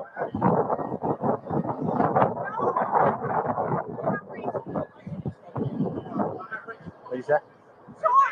I'll do it right then. I love you, babe. I love you, babe. Ah, man. Multiple times this kind of shit went down, huh? Oh, take it easy. You hear me? I love you. Call Pop and Mom. Tell them that I'm. Hey,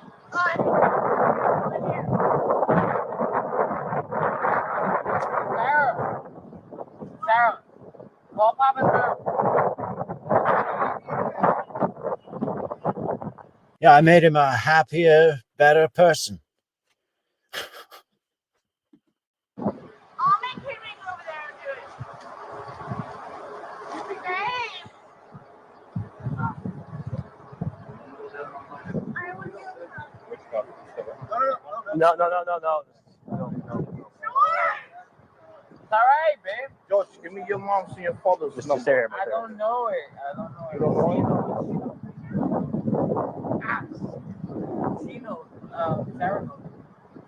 What's the charges against? So the domestic battery charge that he got hit with last week or whatever it was, he was given a no contact order by the judge. Okay, whether she invites him or not, I know. he knows he can't be here.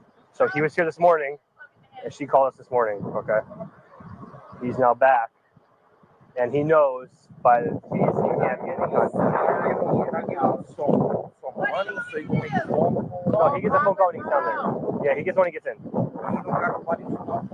Well, if you have a piece of paper real quick, you can get it for me and we'll give it to him. You don't know your mother's number? She has. If you can get it real quick, we'll give it to him. Can I get his mother's number? And make sure they. Man, well, If you've made it this far, thank you, Transparent T, for sharing that video.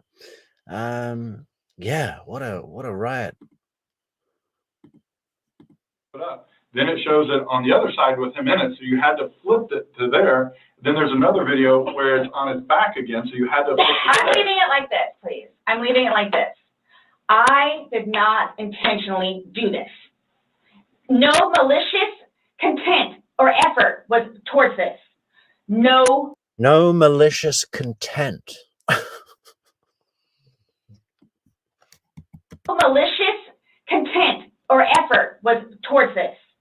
No malicious. I would say point of does the that video. help you sleep, but you're not sleeping, so. I mean, Last night, I maybe got an hour. Right. in your voice, you can hear the maliciousness. The fuck you Hello, Carrie Brooke. is very, very. You don't talk to people like that. That's not like a common like, Nope. hey Scott, fuck you. Thank That's not common. Hey, Scott, fuck you. Fuck your shirt. Hey, Scott, take that fucking shirt off and burn it. If you can even set fire to it. It looks like it's made at, it almost looks like it's inflated, right? Like it's a shirt for going underwater. It's not something people do. And no one that sees that is going to think that. Okay. So we were trying to give you an opportunity, and it is what it is. There's no maliciousness towards that. I would probably be telling myself. Pretty sure the word is malice, right? Maliciousness. Malice. That My intent was not for that to happen. But you went upstairs and went to bed. Or maybe you passed out, I don't know. Waiting for him. And the whole time frame thing, it's like, it's Regardless, that's not really fair. Regardless, waiting for him, it's not like you walked up the stairs. You can't fly up the stairs. No one can take you up the stairs. Okay. You go up the stairs, you lay in the bed, and you wait for him. Who cares if it's 5 minutes? Who cares if it's 30 freaking seconds? He's begging for his life. He's begging to get out. You go upstairs. You leave them. It doesn't matter. So get the time frame out of your mind. It doesn't matter. It doesn't matter. It doesn't matter because there's this. So it doesn't matter anything what it is Hey, C. Malone, in a minute, I'm going to start correcting your grammar publicly. say. So it makes no difference whatsoever. It's just you're lying and like you're now changing Who's your lying story. about what? You're now you're drunk. Who's lying about what? Sarah, you're lying about this. Oh, I never said that I was drunk. Exactly, but you did here today. That's okay. You said earlier. Everything recorded. I never said I was drunk. I'm blaming the wine that didn't make me drunk. It just made me fall asleep. You blamed it on the alcohol. You blamed it on the alcohol. Alcohol does a lot to people. Yes, but I never said I was drunk. Okay. Yes. So you did this sober. You knowingly left them down there sober. I have already told those of you also that we were both drinking. Right. Okay. But you want to admit that you were drunk? Is that? I'm telling you all both. This has changed my life. I will take this. I don't know. Yeah. That's a true statement. Absolutely. Oh, yeah, it's changed your life. It's changed your life. 9 attorneys later, we're just about ready for your murder trial. It has changed your life. But you're trying to dance around the fact that you But what are you? leave them Okay, there. just. You left them in there. You're trying to Oh my dance around the gosh, fact you left them in there. This is not. You didn't leave him in there? It's not cool. Like, this is not cool. It's not cool. That it. He's dead. It's But not you cool. think that I did that intentionally. You think that I did that intentionally. You intentionally left him in there and left the room. You went upstairs to a different room. You intentionally did that. You did. Yes. Because I'm thinking he's gonna get out. Okay, and he didn't. Obviously not.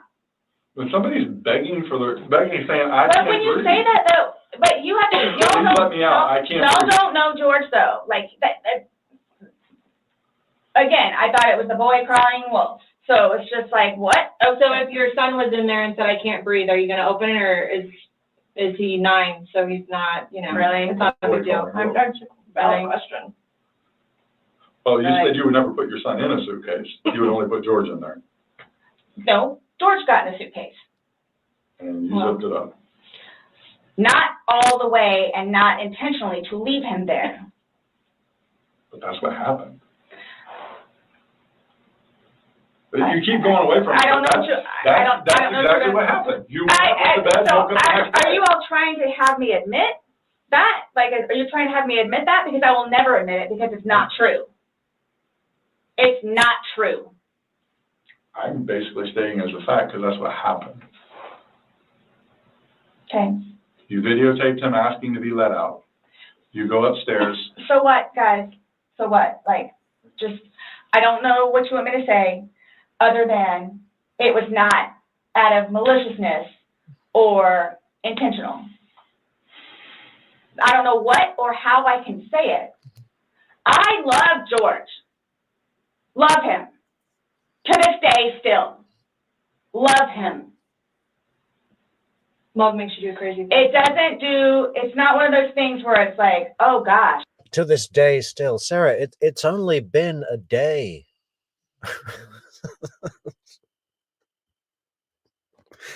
I love him to this very day. You know what? I've done enough for you at this point. I never gave up on him. Okay. Why I'm here today, I'm still not giving up on him. I would do anything for him. Well, you gave up checking up on him. So. Wouldn't let him out of a suitcase. Oh gosh. Okay. We're simply just trying to go through. I mean, again, you gave us a completely different story that you churched up to. This was such a lasting matter. It was fun. Not by that All video. day. All Not by day. that video. That All part day. wasn't. Anybody looking at it doesn't. I don't think anybody would look at that video and go, George is having fun right now. So why is it you all think that y'all don't know me, you don't know me, Nope. would do something like that, especially having a 9-year-old son? I don't know. Like, what why- 9-year-old son would be. Like, Why are you so like caught on what we think Yeah. when because you should be it's more like concerned about what you told us? It's because And like you guys The are fact like that George trying, is dead. The things that the video shows that are opposite of what you told us, and then what you've now like told what us is opposite? Well, you said that it was funny, and you're the only one laughing. We were playing before that. Okay. But then it stops. Yeah. It obviously stops being fun. Well, Because you're screaming at him. He's I'm begging not to get screaming out. at him. Sounds like screaming at me. I don't know what you all want me to tell you. In no way, shape, or form was this intentional. At all. Ever. Okay. Are you still going to allow us to do your fingernails? Go for it. Go for it. Okay, cool. In no way, shape, or form at all, ever. Man, that's just like Chris Watts, isn't it? What did he say? This is something that I would never do at all. In a million years. Ever. Does that sort of shit add anything in terms of credibility? Not much. All right, I'm going to get that set up.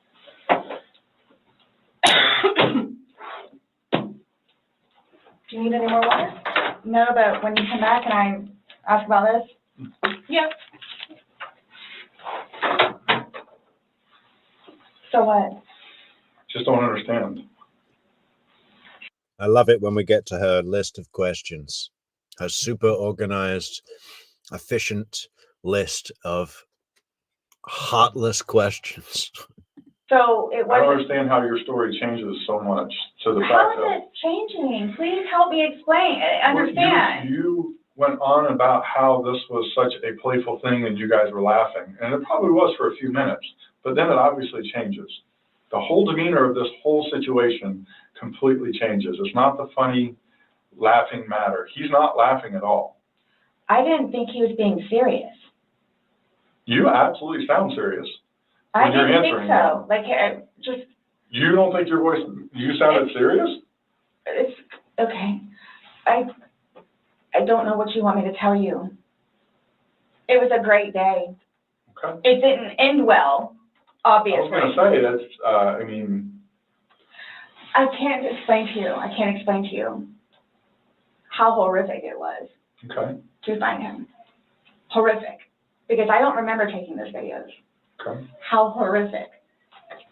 I'm thinking he's in the bathroom. I'm thinking he's downstairs in the laptop. I can't find him. So what's going to happen? Like, here's what gets me though, is you don't remember taking videos, you don't know where he is, you don't remember him being in the suitcase, and you're still telling me that you had your wits about you. How does somebody have their wits about them when? See, that's the thing too. But you can clearly tell. You can clearly tell that I had been drinking some. You can clearly tell. I had several people that came up to me in that apartment complex said that you were drunk on a daily basis. And you were screaming at him Right. regularly. Right. Really? Right. Talk to the property manager. Talk to the property manager. Oh my gosh, who's been saying I'm drunk on a daily basis? Who you been talking to? Oh, Kim? Kim is not a nice person. Talk to the property manager. Okay. Because it's not. These are your neighbors, the one that live next to you. Your property manager does not live next to you. They see you every day. How many, you had two neighbors you went to and asked to go use the restroom. That is just not fair. No, hold on. You had two different neighbors that lived directly next to you. You asked to use the restroom and they told you no and turned you away. You had to go across the way to somebody else. No, okay. Kim and Eli, Kim is not a nice person. Okay. She's just automatically not nice. Even after me and Lucas went over there and introduced ourselves, she's just not a nice person. Kim is automatically not nice. I stumble into her front porch, and ask to use her restroom. Imagine that. Imagine Sarah Boone coming up to your front door in the state that she was in the video we just watched and asking to use your bathroom. Man, I wouldn't let her in. I'd say, get off my property. Person. Then why would you think she would let you use a restroom? Because Eli was in there.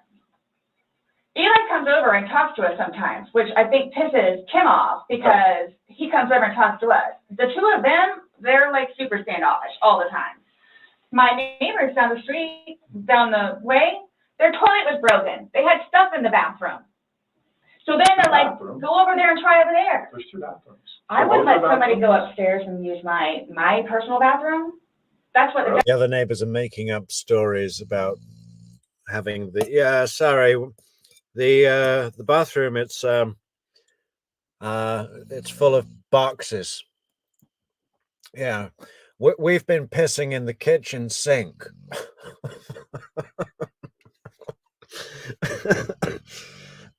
Maybe try the place across the street there. Downstairs one is for. If it's somebody you like, would you? Or somebody you knew? They're in the process of doing all this stuff in the kitchen, and there's stuff in the bathroom, and the toilet doesn't work. Just walk across the way, no problem. And of course they let me in. Them and them, they're together.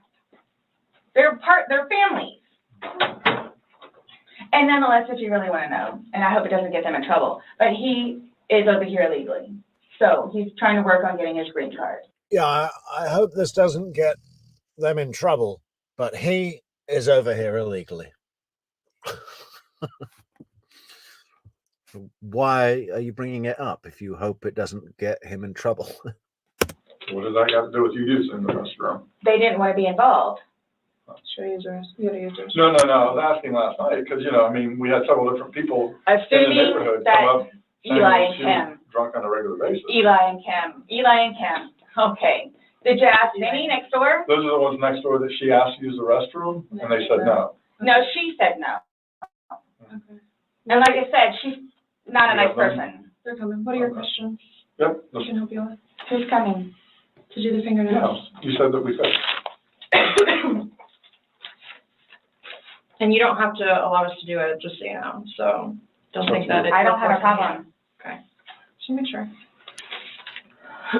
So, am I getting? No, Not today. What about Lucas's laptop? no, Not today. not today. What does that mean? We're still going through everything. Oh, that's fine. You're the one just telling us there's videos that we need to see on, so we need That's to do fine. our due diligence that we go through everything. See, and that backfires on me now too, because now you all think that I had even more, in quotes, intent to do what I did to him, which was not intentional. I'm going to start putting the word intent in quotes now, guys. Am I getting my phone back? No. What about Lucas's laptop? No.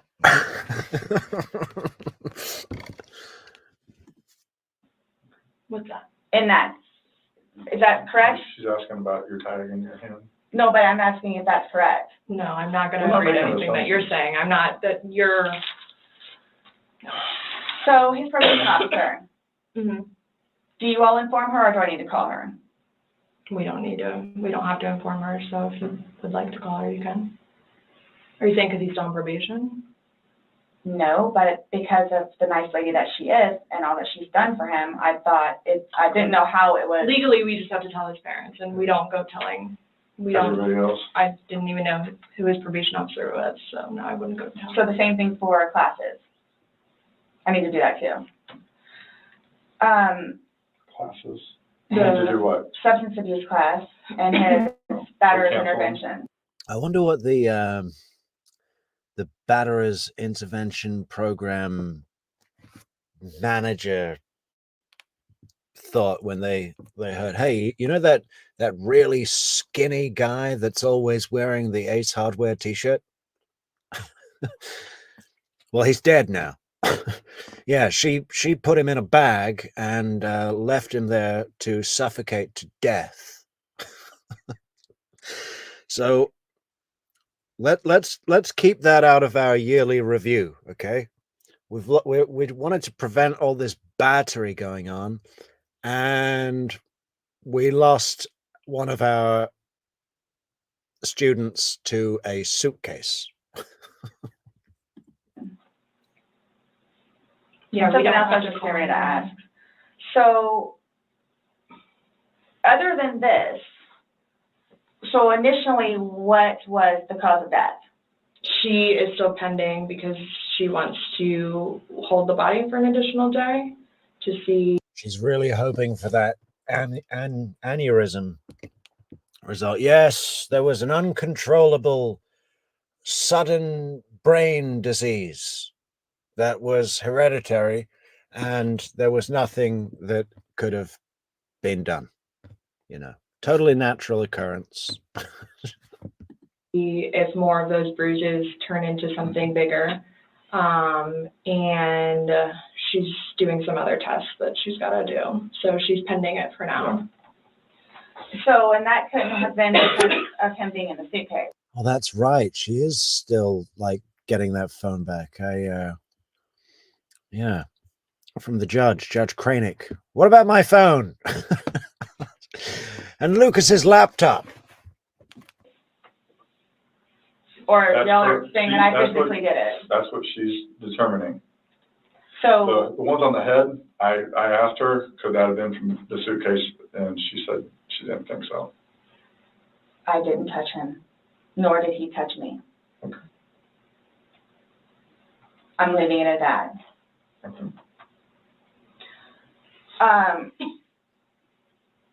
So I don't know if you all know how to do this because so that's what I was get ready to ask you. So are you all updating his parents today or when you get final whatevers?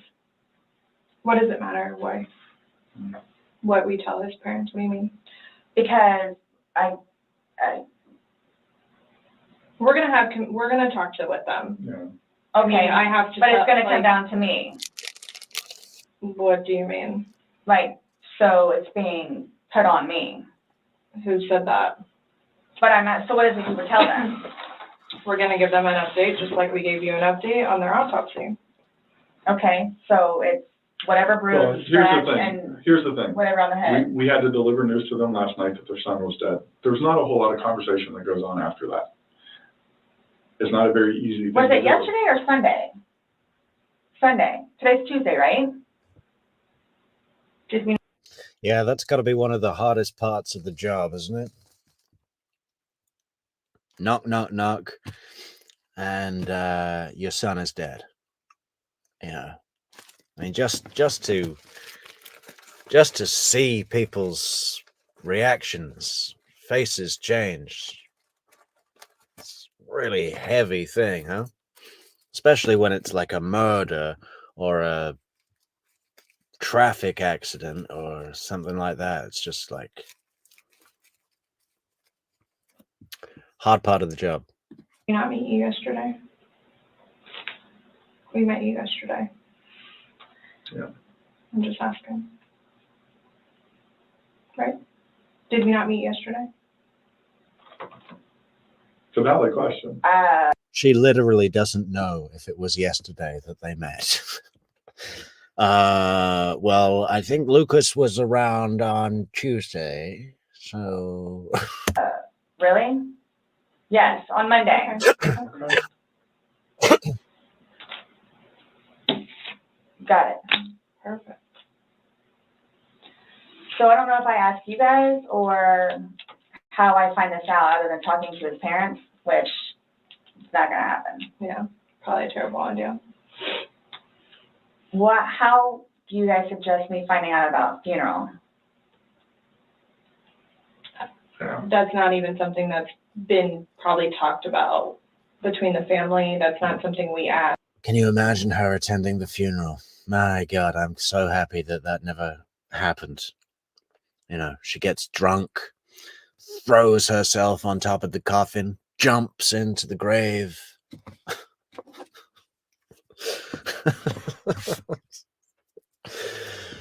Yeah, she would have absolutely caused a scene, right? Talk about killing the man twice. We have no way of. I didn't know, that's why I'm asking. So. It'd be up to them to make the arrangements of what they want to do. Like she just told you, just quick, just being told last night, I'll pretty much be willing to wager that they have not even considered what they're gonna do. My body can't even be released, so. I've been there with parents, grandparents, aunt and uncles.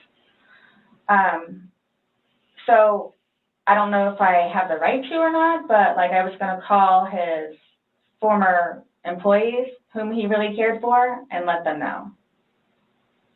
You can call.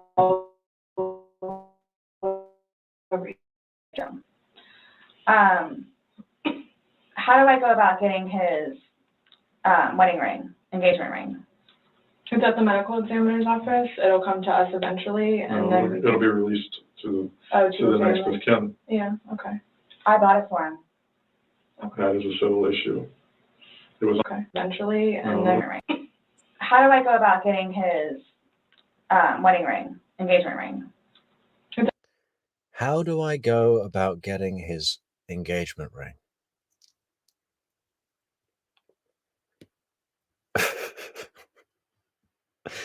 I mean, she probably got it out of one of those, you know, claw machines in the bar, you know. It's probably not worth that much, right? It's at the medical examiner's office. It'll come to us eventually, and then. it'll be released to to the next of kin. Yeah. Okay. I bought it for him. That is a civil issue.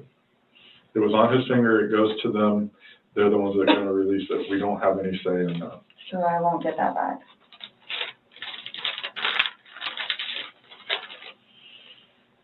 So for all of this, like, how do I find out what's what, and how many, like, what's been found? What do you mean? pillow with stain, swabs of stain from pillow, suitcase. That will all be sent off to FDLE. FDLE, Florida Department of Law Enforcement. They do their testing. So, and then like whatever white can with blood and necktie with blood was from the suitcase. Correct. Why would you guys, oh, you'll see it in there, the baseball bat for Lucas and the receipts. And this is just his phone, my phone. The baseball bat for Lucas. Would you guys, oh, you'll see it in there, the baseball bat for Lucas. Why necktie with blood was from the suitcase. Correct. Why would you guys, oh, you'll see it in there, the baseball bat for Lucas and the receipts. And this is just his phone, my phone, and then the laptop. Yeah, they haven't seen the baseball bat yet, have they? Because after this, they have another call with Brian, a phone interview, and they ask him about the baseball bat on that interview. Yeah, when anything can be released, we will release it, but we are very early in this investigation, and it's not an overnight process, unfortunately. So what's next? They're gonna come and swab your fingers. No, I'm talking about like in the long run. Like, what do I need to like, do I need to be doing something or like? I can't tell you like what to do. I mean, like, so like for, like, I don't understand, like, I don't know if you guys are just gonna like, because it makes it sound like to me, like I'm being accused of something that was not intentional. The real question she wants to ask here is, are you going to let me leave or am I going to be under arrest? But she can't bring herself to just be that open about it. So she's like, so what are you guys planning to do? Do I need to be doing something? I'm being accused of it. Mm-hmm. And a handful of other things that I'm being accused of. Okay. So I don't want to be at home with Lucas and you guys show up. Okay. I understand that. So It's, we're still investigating. I don't know what you want me to tell you. So is there going to be concrete whatever it is, and then it's like, okay, this is what it is kind of thing? Or like, because I've done the whole court thing. I've done the whole attorney thing. I've done whatever. So if I'm not admitting anything about being intentional and I killed George, Okay. that's not the situation, but it's trying to depend on me. Okay. That was not my intent. But it's trying to depend on me. So however or whatever it is I need to do in order for that to be proven, then I need to do so, which is why I'm trying to get my ducks in a row. Okay. So that's why I'm asking what the next step is other than me getting my nails swabbed. Yeah, right, Susie Jack. Susie says that she was even being that she would even be thinking about getting the ring back now says so much. I know, right? She sat down and came up with a list of questions to ask the cops, presumably to kind of make herself look transparent and thorough, and included the question, how do I get the engagement ring back?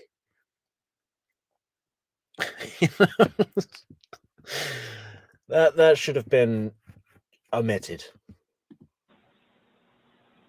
I mean, you want me to tell you how to not be accused of a crime? Is that what you're asking? Like, I don't know what you... I'm trying to prepare myself for whatever may need to be done so I can, I guess, stick up for myself. I mean, I think you're doing just fine. You came, you talked. I just don't want you guys to, again, show up and Lucas is in the house. Well, I would seem alone, but you've been accusing me of pontificating all night, and now I'm self-conscious.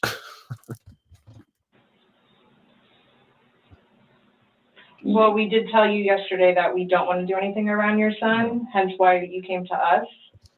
So I don't know why you think that's going to change. That and or me not just show up back home. I'm sorry, what? That or what? Me just not show up back home. That's what, oh, he's so happy that I'm staying over at the house with Brian. Like, so happy. Oh, I'm sure. Yeah, I don't think Lucas. I think Lucas is better off with having you in jail. He was 9 years old when she went away, so he's 14 now. That's a pretty big developmental period, right? A lot of changes. And I'm not going back to the house, to my house, for however long I can stay over here because of whatever to blow over. Mm-hmm. And again, if you don't mind me asking, so for whatever it is you all are claiming from the videos, which I would just love so much if there was a camera in Brian's house when, Sarah Boone, okay, it was about 1 o'clock in the afternoon when the ambulance came to, on the day George was in the suitcase, the ambulance came, the cops came. Let's say that all took 4 hours, right? Interviewing people, interviewing Sarah, and then they let her go for the evening. She stayed with Brian. And what was that like when Sarah walked in the door, after this day? And Brian's informed. Brian's been, interviewed and really dropped her in the shit.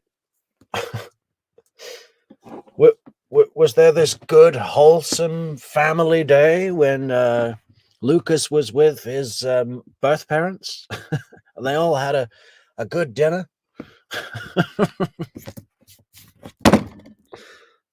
yeah, is that what you're going to tell him? Like his parents? It's like, oh yeah, and by the way, she did. Did what? I mean, what would you tell him? I don't think it really matters what we're going to tell the parents. Oh yeah, it is. It's fuel to the fire. Well, we can't hide things, and I don't know. I'm not saying we're going to go. I'm not saying that we're going to go and tell them every single thing we have. But again, this is the Orange County Sheriff's Office. Yeah, Carrie, no problem. And C. Malone, no problem. Pontificate. That should be the tagline of the show. True crime metrics, lovably pompous. Yeah, well, when I got anything to say, I'll say it. But it's been a few days, and I'm kind of rusty. Plus, it's 5 a.m. 5 a.m. Because that's public record, so eventually, like, this all will come out. Mm-hmm. So I'm not. You're making it sound like we're going to tell them something, so then your life is in danger, and I don't like that accusation. No. So let's just nip that in the butt right now. Well, that's what's going to happen. I cannot. But I we cannot What are we going to choose. tell them? But we can't even. But so technically, there's no It's okay, Sarah. We have something called protective custody. Okay. concrete report yet, even. Right. So it's. you want me to like tell you exactly what I'm going to tell them? I don't know what I'm going to tell them. I don't know what I'm going to tell them. Let's just leave it at that. Just like you don't know why you went upstairs. I don't know what I'm going to tell them. So Parents that are dealing with. can I call you the way that I did last time? Can you imagine Sarah and Chelsea as girls in school that hate each other? That's how it comes across, kind of, right? I don't know what I'm going to tell them. I don't know just like you don't know what you're going to do. Yeah, my phone is an open line. My phone is an open line. You can call me from the jail, but it'll be for collect, and I will refuse to accept the charges. Hello, Lego person. Missy should be here. I don't know what's taking so long. I get it. Look, I get it. That looks really bad. Mm-hmm. So Yeah, it's all good, C. Malone. All good. All good. In this. that's what scares me. Like, what do I need to plan on? I promise you, on my son's life. It was not. Yeah, would put my son's life on a stack of Bibles, right hand to God, in no way, shape, or form.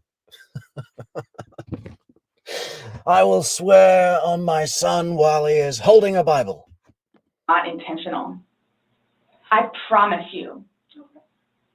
Yeah, I'm going to lean right in now. This is my big cell. Lucas's life, it was not intentional. I don't know you. I can't say I know anything about you. I don't know what would be a true statement, what would not. I mean, if you're promising on your son's life, that's fine. That's how much it means. Sorry. That's how much it, look, that's how much it means. Okay. I hope you take that to heart. Please.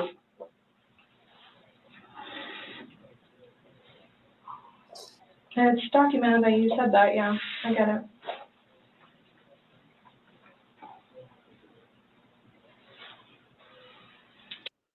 A 1,000%. Yeah, she's absolutely the kind of person that would say 1,000% it wasn't me. Do you have any idea when I can get my phone back? No telling. What'd you say? I just said no telling. I mean, our digital forensics unit is got a lot of cases on their plate. I mean. Well, and that's not technically my laptop, it's Lucas's laptop. Okay. But he plays, you'll see all the games that he has on there. As soon as we can get that back to Lucas, we will. As soon as we can release your phone, we will. But we have no way of being able to tell you because. You know, I'm just thinking about the evidence that we've never seen. There's going to be so much. You know, we've been so focused with the Sarah Boone trial on her attorney, or whether she's going to be representing herself, or Mr. Chicken Cacciatore, and why he looks like a drugged out meth head. That we've forgotten how much there is to this case that's about to be unraveled, unwrapped, and opened right before our eyes. These laptops, these phones, evidence, right? It's going to be pretty good. It's going to be pretty good. Because we don't have control over their caseload and how they arrange what they do. So I don't know. And at this point, I think, honestly, with everything else that's going on, that should probably be at the bottom of your list of worries. Absolutely no. Mr. Adelson, did you have anything to do with the death of Professor Markel? Absolutely no. Oh, it's so great that was his very first opening line. Absolutely no. I'm trying to make Lucas happy so he can have his laptop back. Okay. Just Brian. I thought Lucas was already so happy that you're staying at Brian's house. And not have a laptop for him. He has his laptop that he has to do for work, that he doesn't want him using it or breaking or dropping.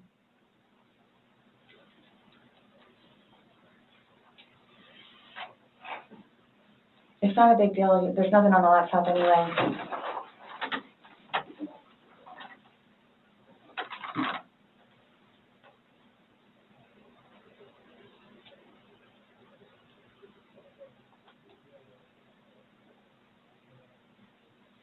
So you will keep me posted, like updated. Mm-hmm.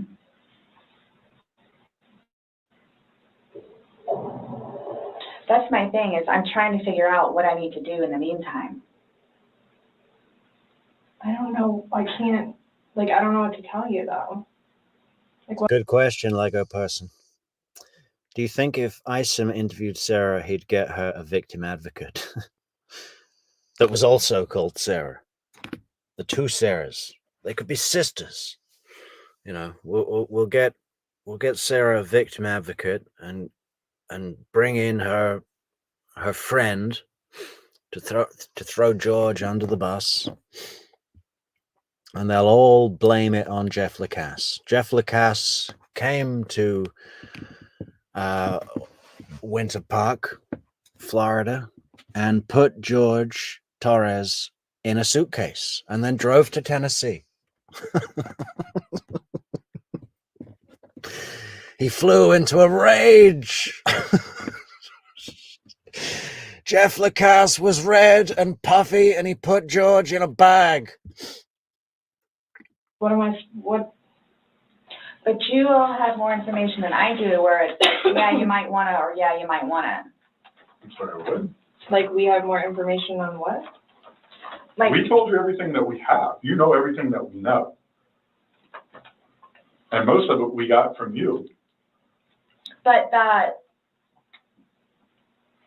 like I was telling her, like, Yeah, guarantee you Sarah Boone is not familiar with good foot care, right?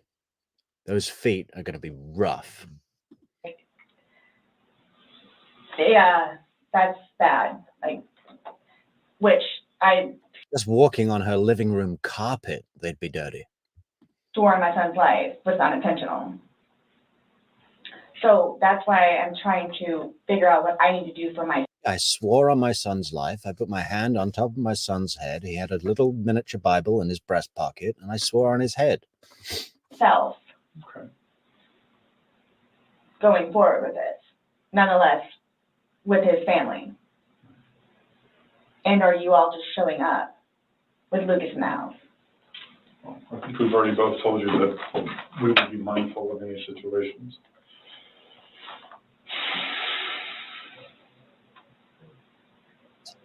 It's so funny because they're just waiting for the forensic lady to come in and do her nail swab, but both of the cops have completely checked out of the interview. They know that they're putting cuffs on her just as soon as the nail swab lady gets here and does her thing, but they're just waiting.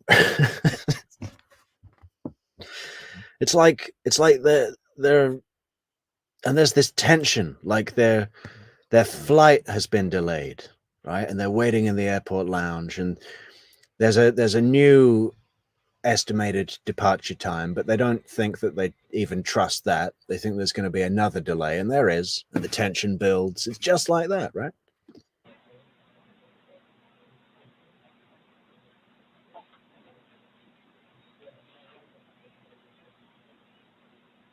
So you guys, I guess you're gonna call me tomorrow?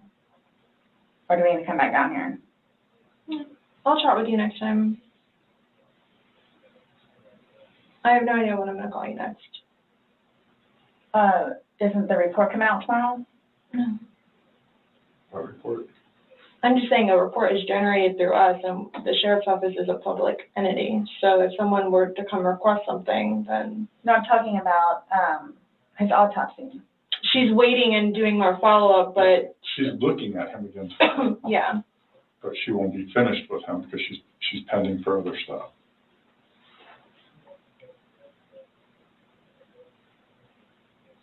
So after this, what? I'm done? For now?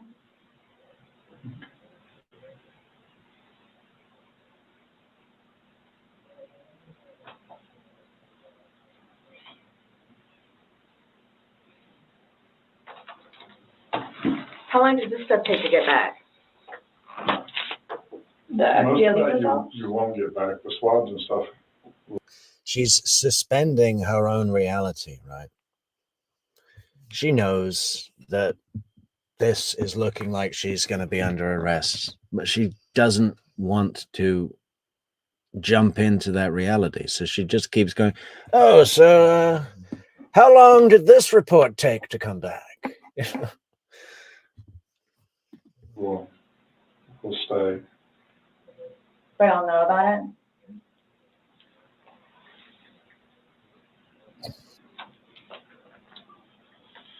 Sorry, our dispatch center keeps calling my phone. I keep having to have other people call them to see what they need.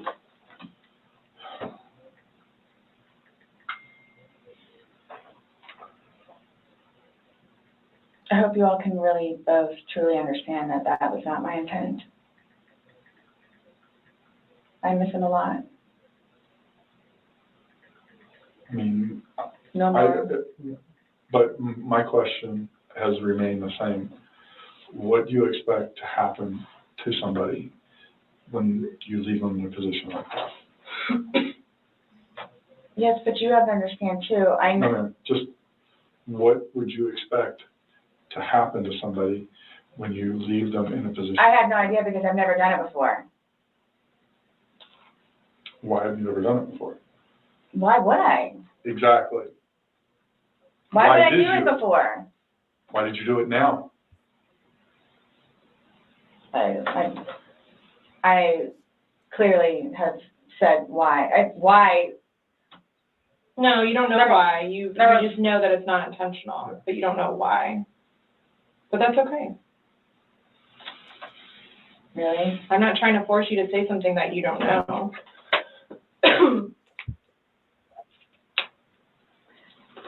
It's feeding and penning.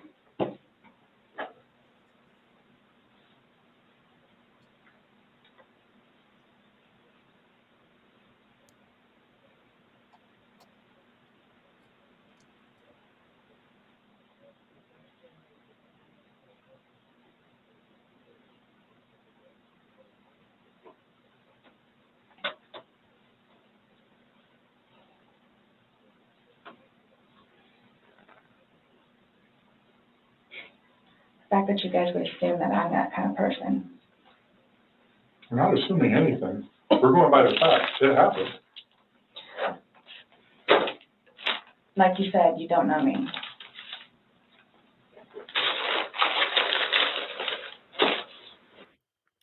Now she's got this righteous indignation thing going on. The fact that you would assume that I'm that kind of person. Well, like you said, you don't know me.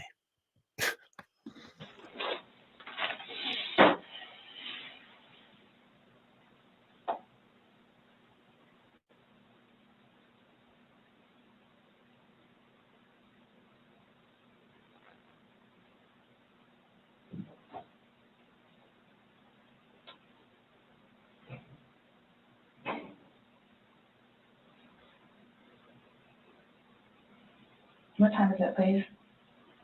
4:46.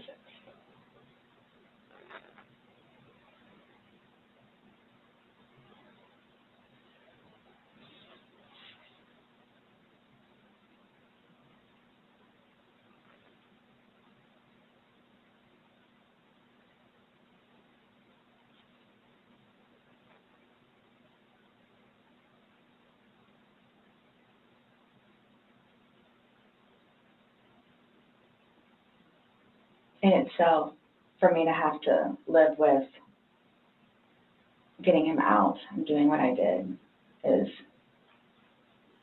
punishment enough. Punishment enough?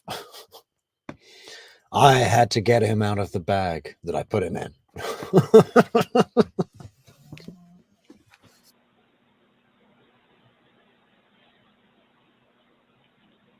I think that's why I haven't slept, because that's all I see.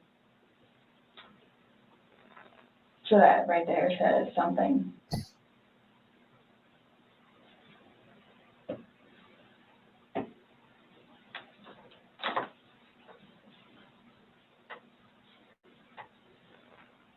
Not my intention. This is fine. I'm just barely touched I can hear that line coming up in the prosecution's opening statement, you know. She said it was punishment enough. I was like, I literally heard the beep. I was like, that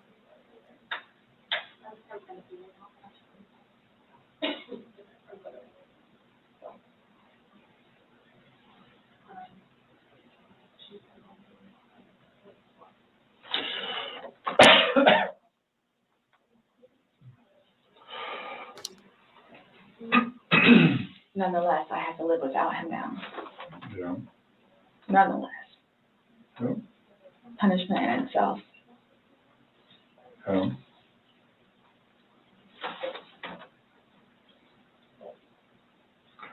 Definitely a tragic situation.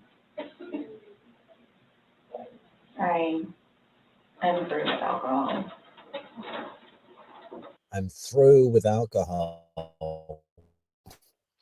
But it's made in a toilet from orange segments, crumbled up bits of bread, and sweet and low, fermented in a bag. And it's unfortunate that stupid things like this happen. Mm-hmm. Absolutely.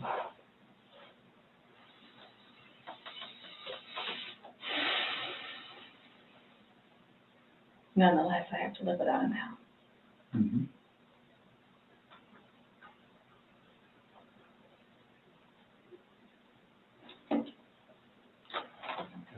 His daughters too. Are you trying to make it worse? Sorry, what? Are you trying to make it worse? Make what worse? How I feel? So this is Making a comment. I mean, CSI that was there yesterday, and then she took your photos.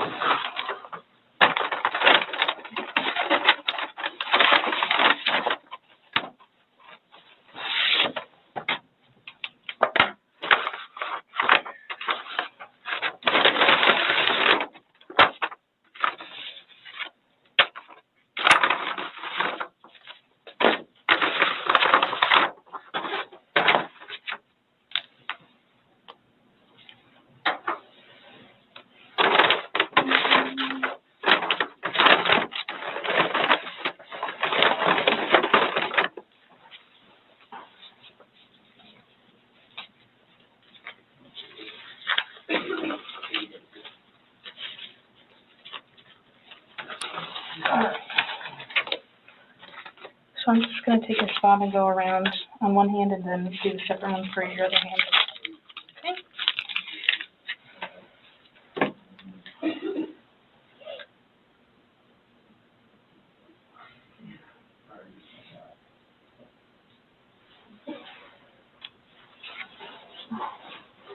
Right hand.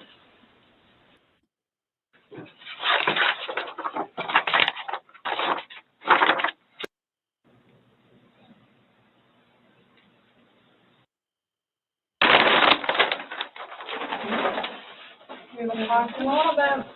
Thank you. You're good. Okay, I'm done with all these. Okay, Sarah. So, you're not free to go. Okay. Do you promise everything you told us was the truth? Or no? Everything we've talked about today? Yes. What do you mean? He asked to swear. Remember how I swore you yesterday on the audio recording? I just forgot, so he raised his hand to remind me to tell you. Okay. Do you promise and swear that everything we talked about today has been true and accurate to the best of your knowledge? For which? True everything? and accurate to the best of your knowledge. What, that it wasn't a... For which part? Everything, Sarah.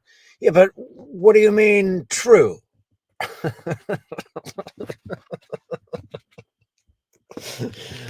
You don't have to say anything, Sarah. The Detective Chelsea kind of messed up the order of that a little, but you know, you're still, you can just not say anything. You can ask for an attorney. I mean, it's a little late, but yeah, in case you haven't noticed, Sarah, these cops have been itching to arrest you for about 45 minutes.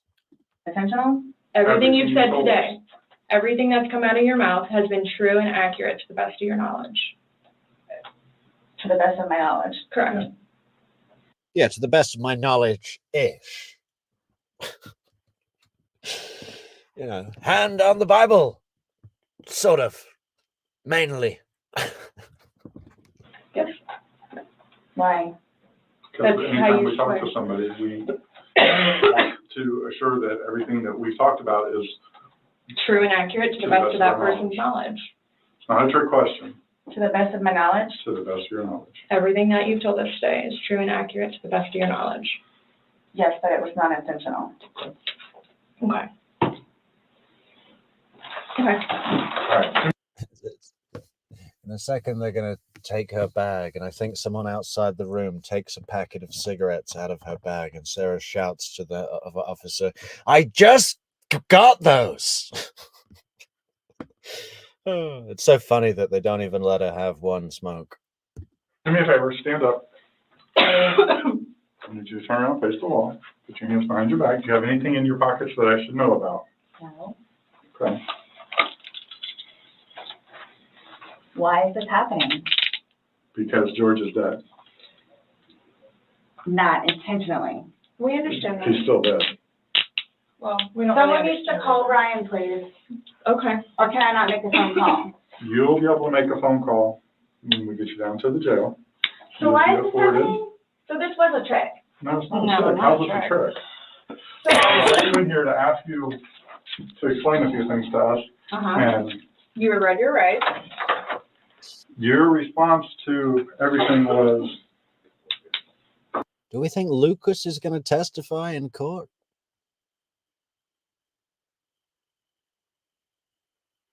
I mean, has he got anything to tell us? I mean, maybe. But he's also pretty young. But you do see young people testify sometimes. basically, I didn't do it. Intentionally. I have to go through that. Doesn't matter. He's still dead. Do me a favor. Have a seat.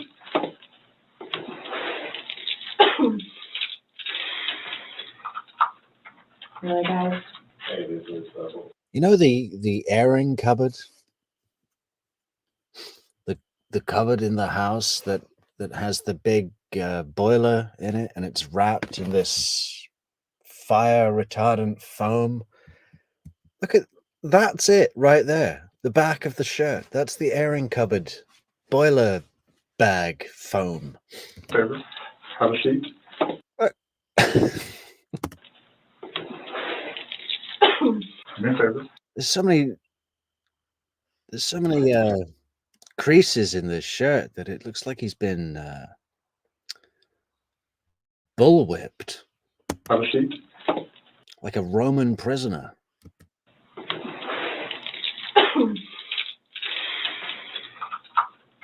Really, guys? Really. So if I didn't show up. Why is You're this trying- happening? Because Before y'all said I could leave, when that I was done after this, after that. we were done, yes, we were done. Absolutely. So now, so that's what it is, We are done. right?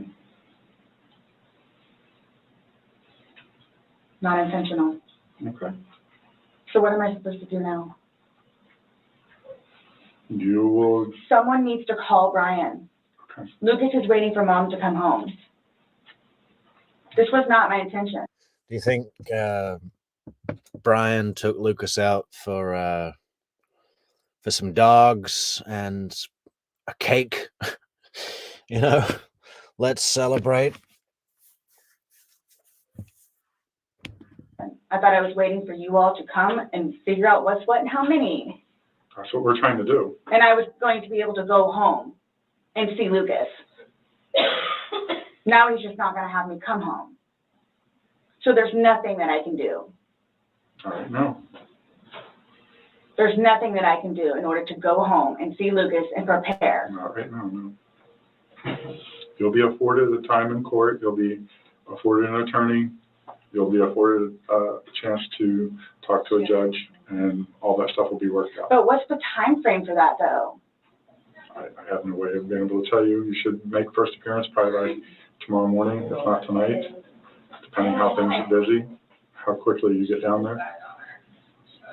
I had a don't sneaky work in suspicion the. this was gonna happen. And I need water, like, really bad, please. Have a seat.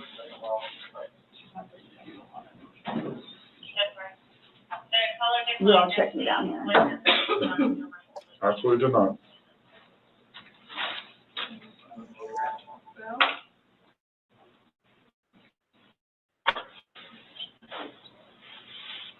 I just got those. Okay. They are not allowed in the jail. So I can't even smoke cigarettes when I go. What? Oh, that's rough, isn't it? You know, I'd say she's a heavy smoker. You know.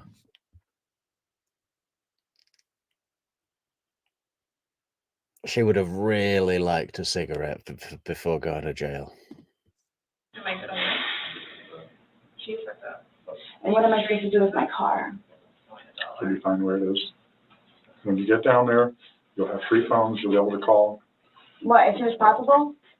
Yeah, once you get down there, get booked in, you'll be able to use a phone in the waiting Well, how area. long will that take? Because I need to talk to Brian. You know, it depends how busy, how quickly they get you through. I would say within the hour. It's a free phone call in the lobby. It's a free phone call. All I'm doing is bring you there, sign the paper, and you're going to. She has no clue. So can I ask you, or whoever it is, those holding cells, the holding cells, am I gonna be put in one of those? I don't know. Last time I had a panic attack. Let them know that. Yeah. I don't know. Well, you're familiar with the big bay. As long as you go in and you act civil to them, they'll set you in the big bay. She doesn't want to be in a holding cell, presumably because she finds it claustrophobic and she had a panic attack. You know, they should have absolutely just put her in a bag. Put her in a bag, awaiting trial in a bag. Yeah, but they're going to sit her in the big bay, apparently. You'll be left there for Can a you while. request that while I'm there? No, that's not up to us. We don't work at the jail. As long as like he's saying, is if you don't If you act up. go in and act like this, you'll go in and they'll put you in the big bay. If you go in there screaming and kicking and yelling and Why would cursing I at do people, that? I don't know. I'm just letting you know that's what happens. That's how they weed people out.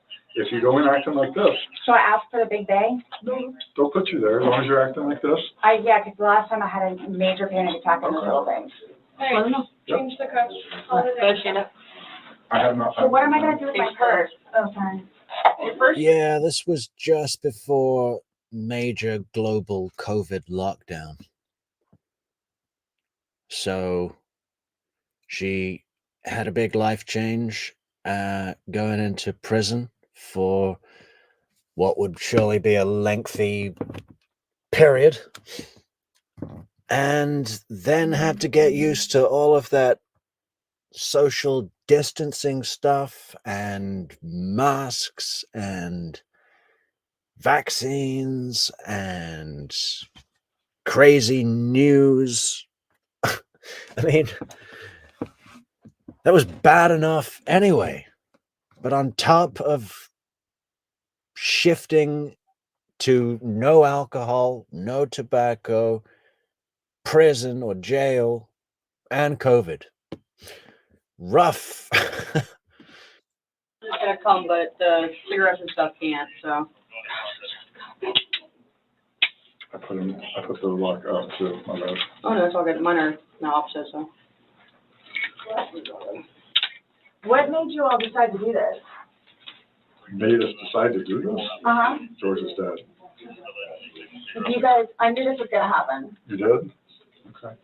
So I came Well, down here willingly. Yes, absolutely. We were trying to figure out what's going on. We're still trying to figure out what's going on. Unintentionally. Well, intentional or not, George is dead. You think there's going to be another one? Unintentional?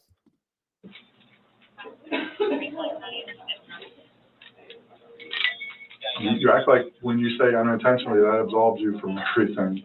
I need to get, I have my, I don't know if it's able to be or not. I apologize. No. I have things in my car that I need to. Put your. What kind of stuff do you have in your car that you're worried about? Well, I have my medication. Okay, they have a pharmacy there, so if there's something that you have to have right away, you'll be seeing a nurse. It's panic attack stuff. Well, again, when you get checked in, you're going to be seeing a nurse, and that they have a pharmacy there, so they'll be able to take care of any kind of that stuff. That protocol is out of my realm.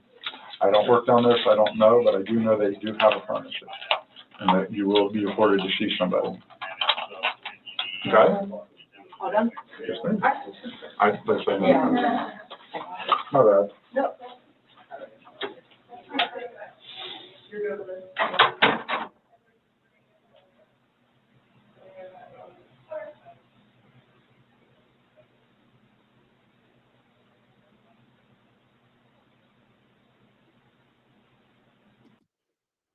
Well, that's it, guys. Let's go to the calendar. Calendar.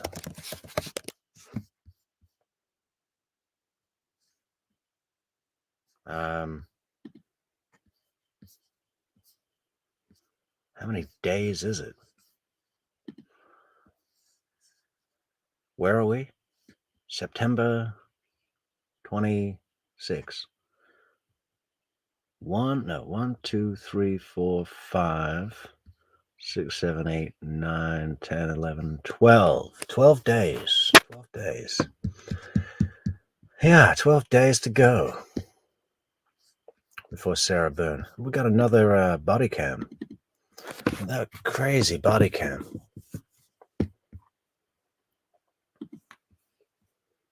There's a short one.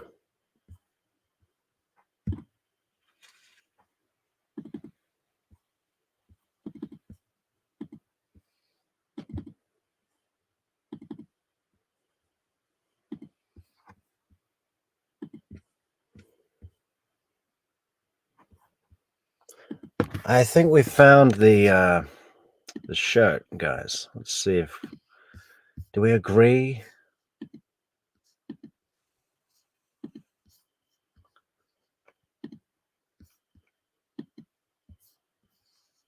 I mean, is this it right here?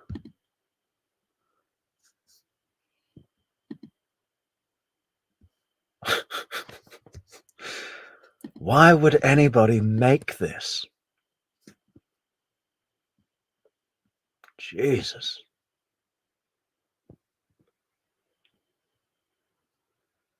$26.99.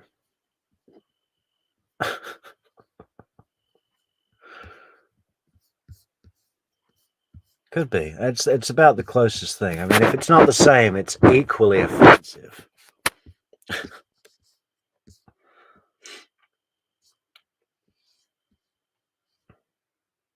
God, it gets worse. Anyway, let's take a little look at this. Let's go to the body cam.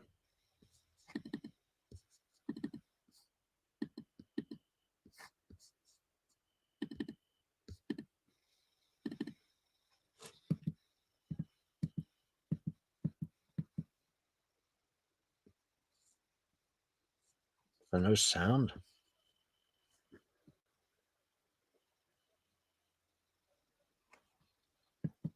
What's up, George? Hey, what's up? You want to talk to us? Go outside. Talk to you inside.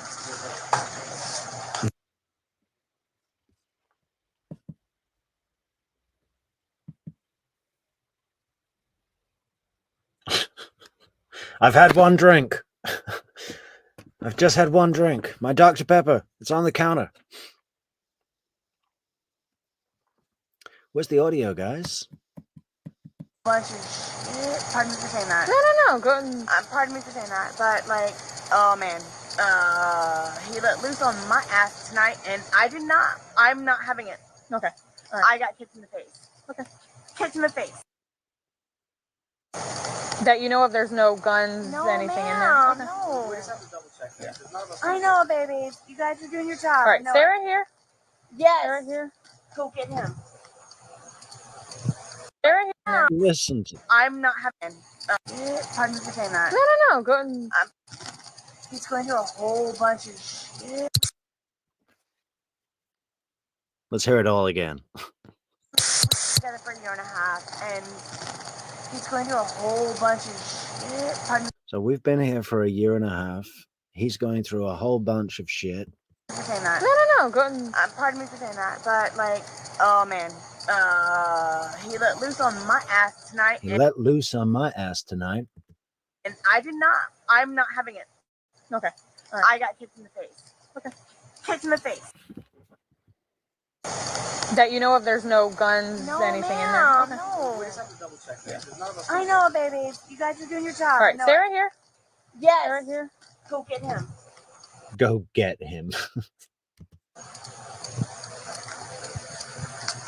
I swear to God, there's nothing for you guys to be afraid of. What's his name? George. George, all right. There's nothing for you guys to be afraid of. I swear to God, I'm done with his ass, dude. He beat the fuck out of me tonight. And I'm done with it. I have to go to work tomorrow. What's up, George? You want to talk to us? Go outside. Talk to you inside. Come on, man. You see my eye? I do see your eye. He kicked me in the fucking face. Okay, tell me how it all went down from beginning to... Yes, my love. Okay. Okay, so Yes, my love. we were having a really good day, and we went across Another good day. We were painting and we did a puzzle together. the street to Muldoon's, and everything was done and fine and dandy, and Fine and dandy. because I talked to another guy because he left, came in there, and I got so mad, because I asked for a cigarette from another guy because he took my license, my debit card, and everything. Cigarettes, everything. Took everything. Took everything. Okay. So I asked someone for a cigarette, and it happened to be a guy. So he walked in and got super pissed because I asked for a cigarette from another guy. I came home. Mind you, my car is across the street still. Okay. She is paralytic.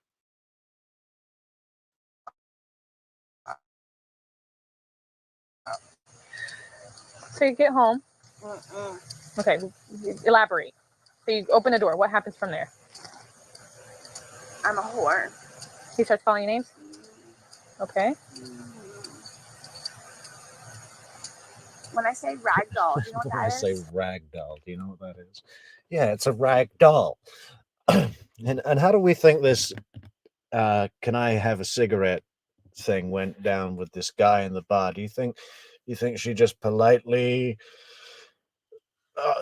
inquired as to whether she could have a cigarette, or was she like leaning into the guy's chest? I mean, she seems pretty flirty with everybody. I know what a ragdoll is. Oh man, I was ragdolled.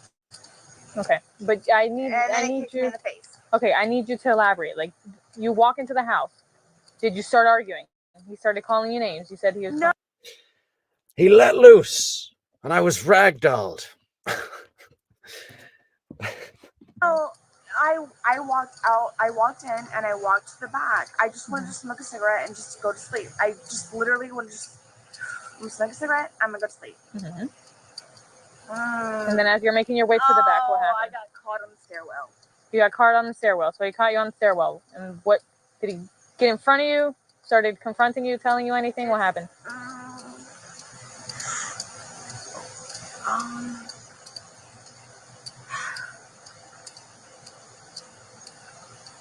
It was bad. Okay. Elaborate, Miss Sarah. I need you to tell me exactly what happened. He let loose. I was ragdolled. It was bad. You know. Elaborate. He let loose. We need you to elaborate further. I was ragdolled. Yeah, but what did he do specifically? It was bad. So I can help you. My heart is like, I don't want him to get in trouble, but fuck, I'm tired of being beaten up. Okay. I understand. I'm trying to help you out, but I know need you are. I know you are. I need you to elaborate a little bit. So I swear in the to God, stairwell, dragged me down the stairs. I went upstairs, tried to get in the bed. I just want to go to sleep. I just want to go to sleep. I just wanted to go to sleep. I didn't make it to the bed. I didn't make it to the bed. He caught me in the Upstairs. Like in the hallway?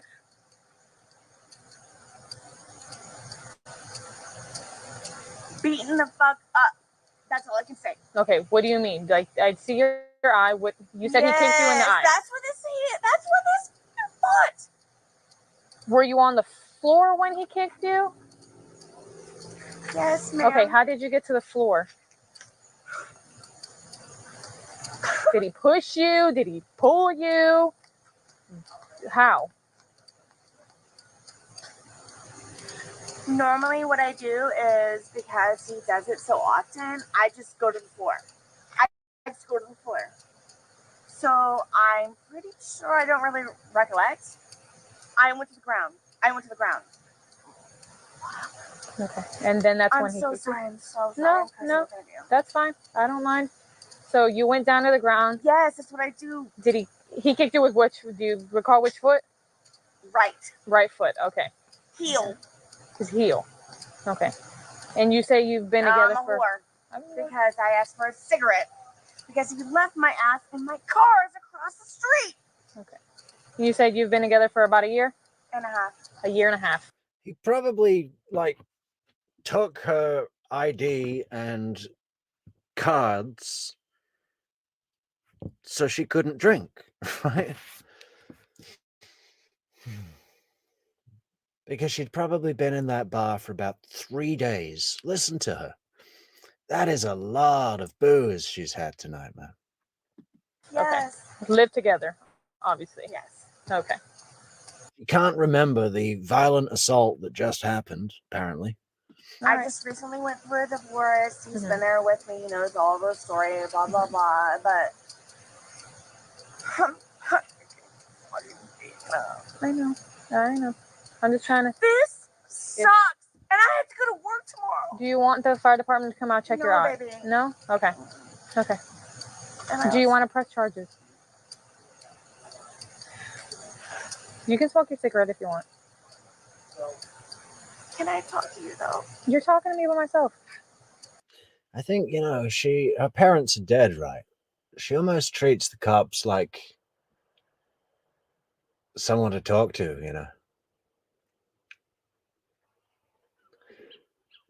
And her regression into a childlike thing, that's pretty common in alcoholics, To regress to the point of life where all your needs are met orally, through the mouth, being breastfed. That's why they call it the bottle, right? She's back on the bottle, like a baby with a bottle.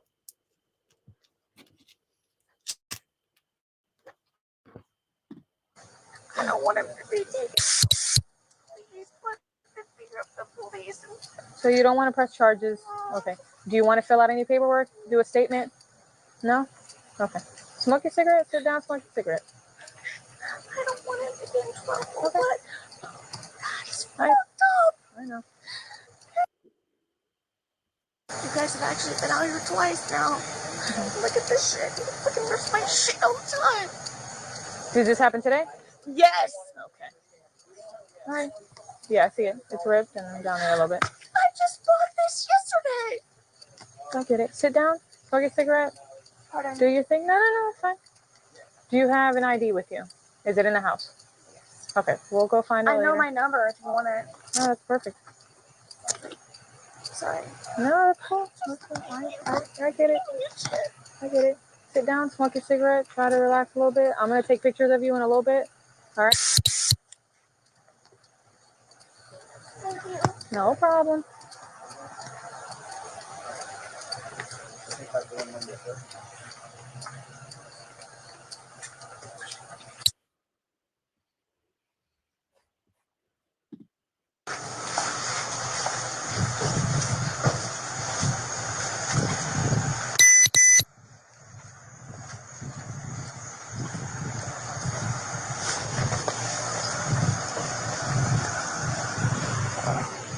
The other side.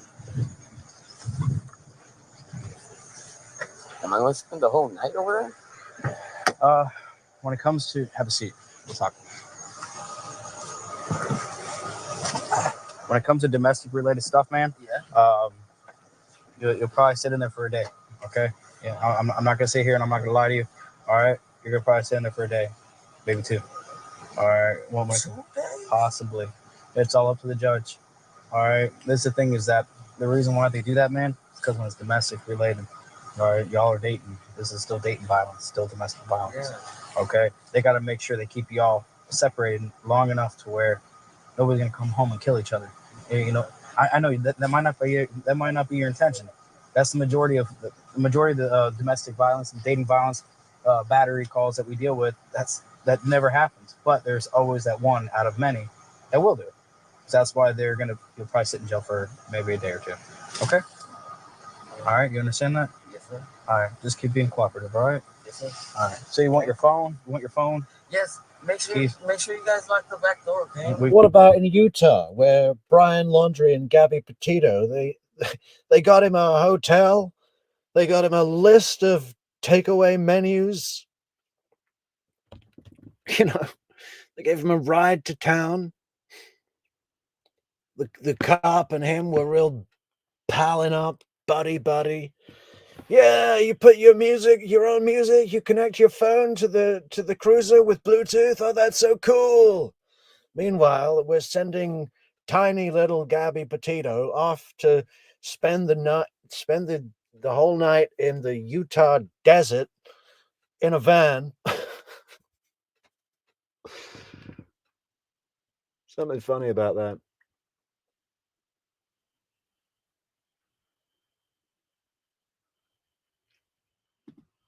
We got you. Don't worry. We'll take care of that. You go by Junior, you go by George. George. Is it George or is it Jorge? Jorge. All right. George. Hey, man, I'll call you by your name. Well, you want George? Okay, I'll call you George. Thank you. All right, you're welcome.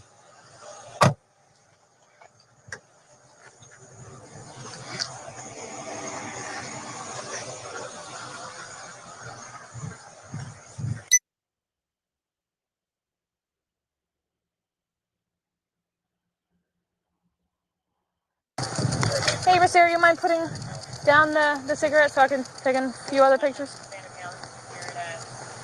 You need me? Yeah, just stand up for me. Face my car that way. The car is that way. Hands behind your back.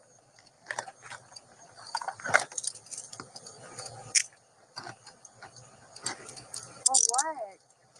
For battery domestic? Me? Both of you.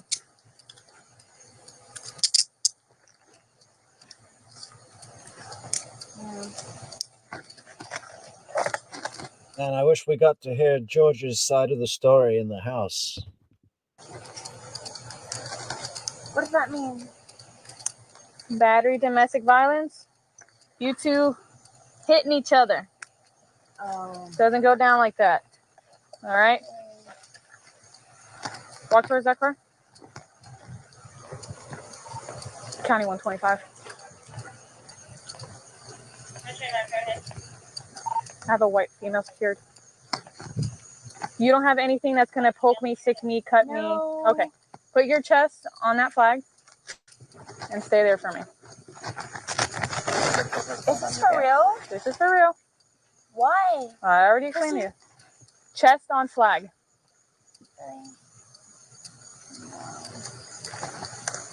Oh my God.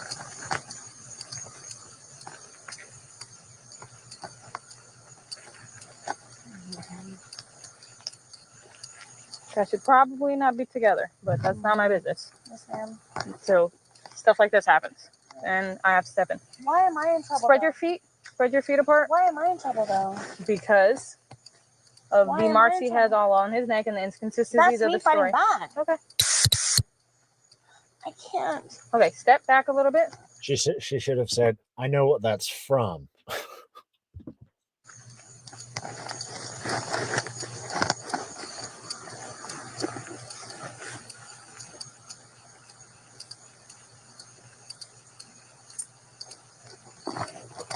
Okay. Okay. I still gotta check you though. Why? Because I fucking fought back? No, because everybody that goes in my car gets checked. No matter who you are. No. I mean, like, seriously, like, I literally. Yeah, I fought back. I was fighting back. It was self-defense. And, I was just about to put him in a bag. And then you guys showed up. Just started my job a week ago. Go ahead, sit down for me. Sarah. I literally just started my job a week ago. What is she saying about her job? Sarah. I literally just started my job. I mean, like, seriously, like, I literally just started my job a week ago. Go ahead, sit down for me. Sarah. I literally just started my job She had work the next day after this. a week ago.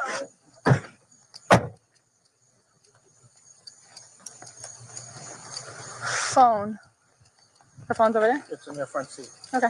Thank you.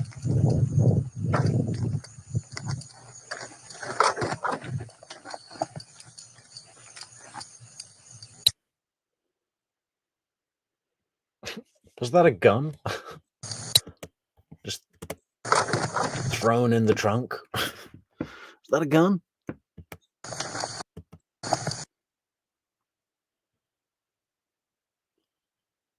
I don't know. Kind of looks like a gun.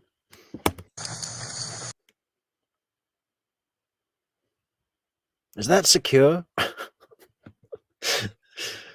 Just open the trunk. There's 30 guns just thrown in.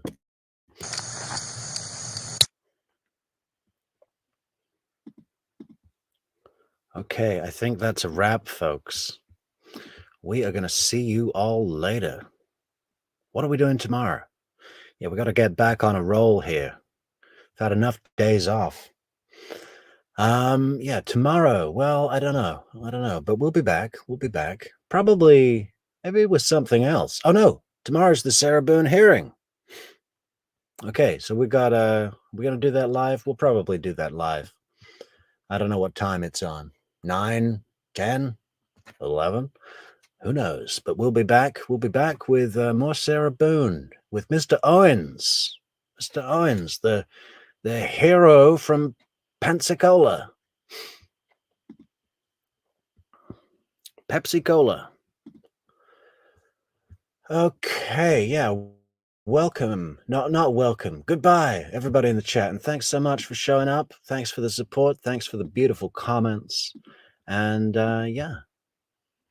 Don't be an Adelson. Don't be a Boon. Don't put each other in a bag. If your relationship contains the phrase, the curtain rod incident, reconsider your circumstances.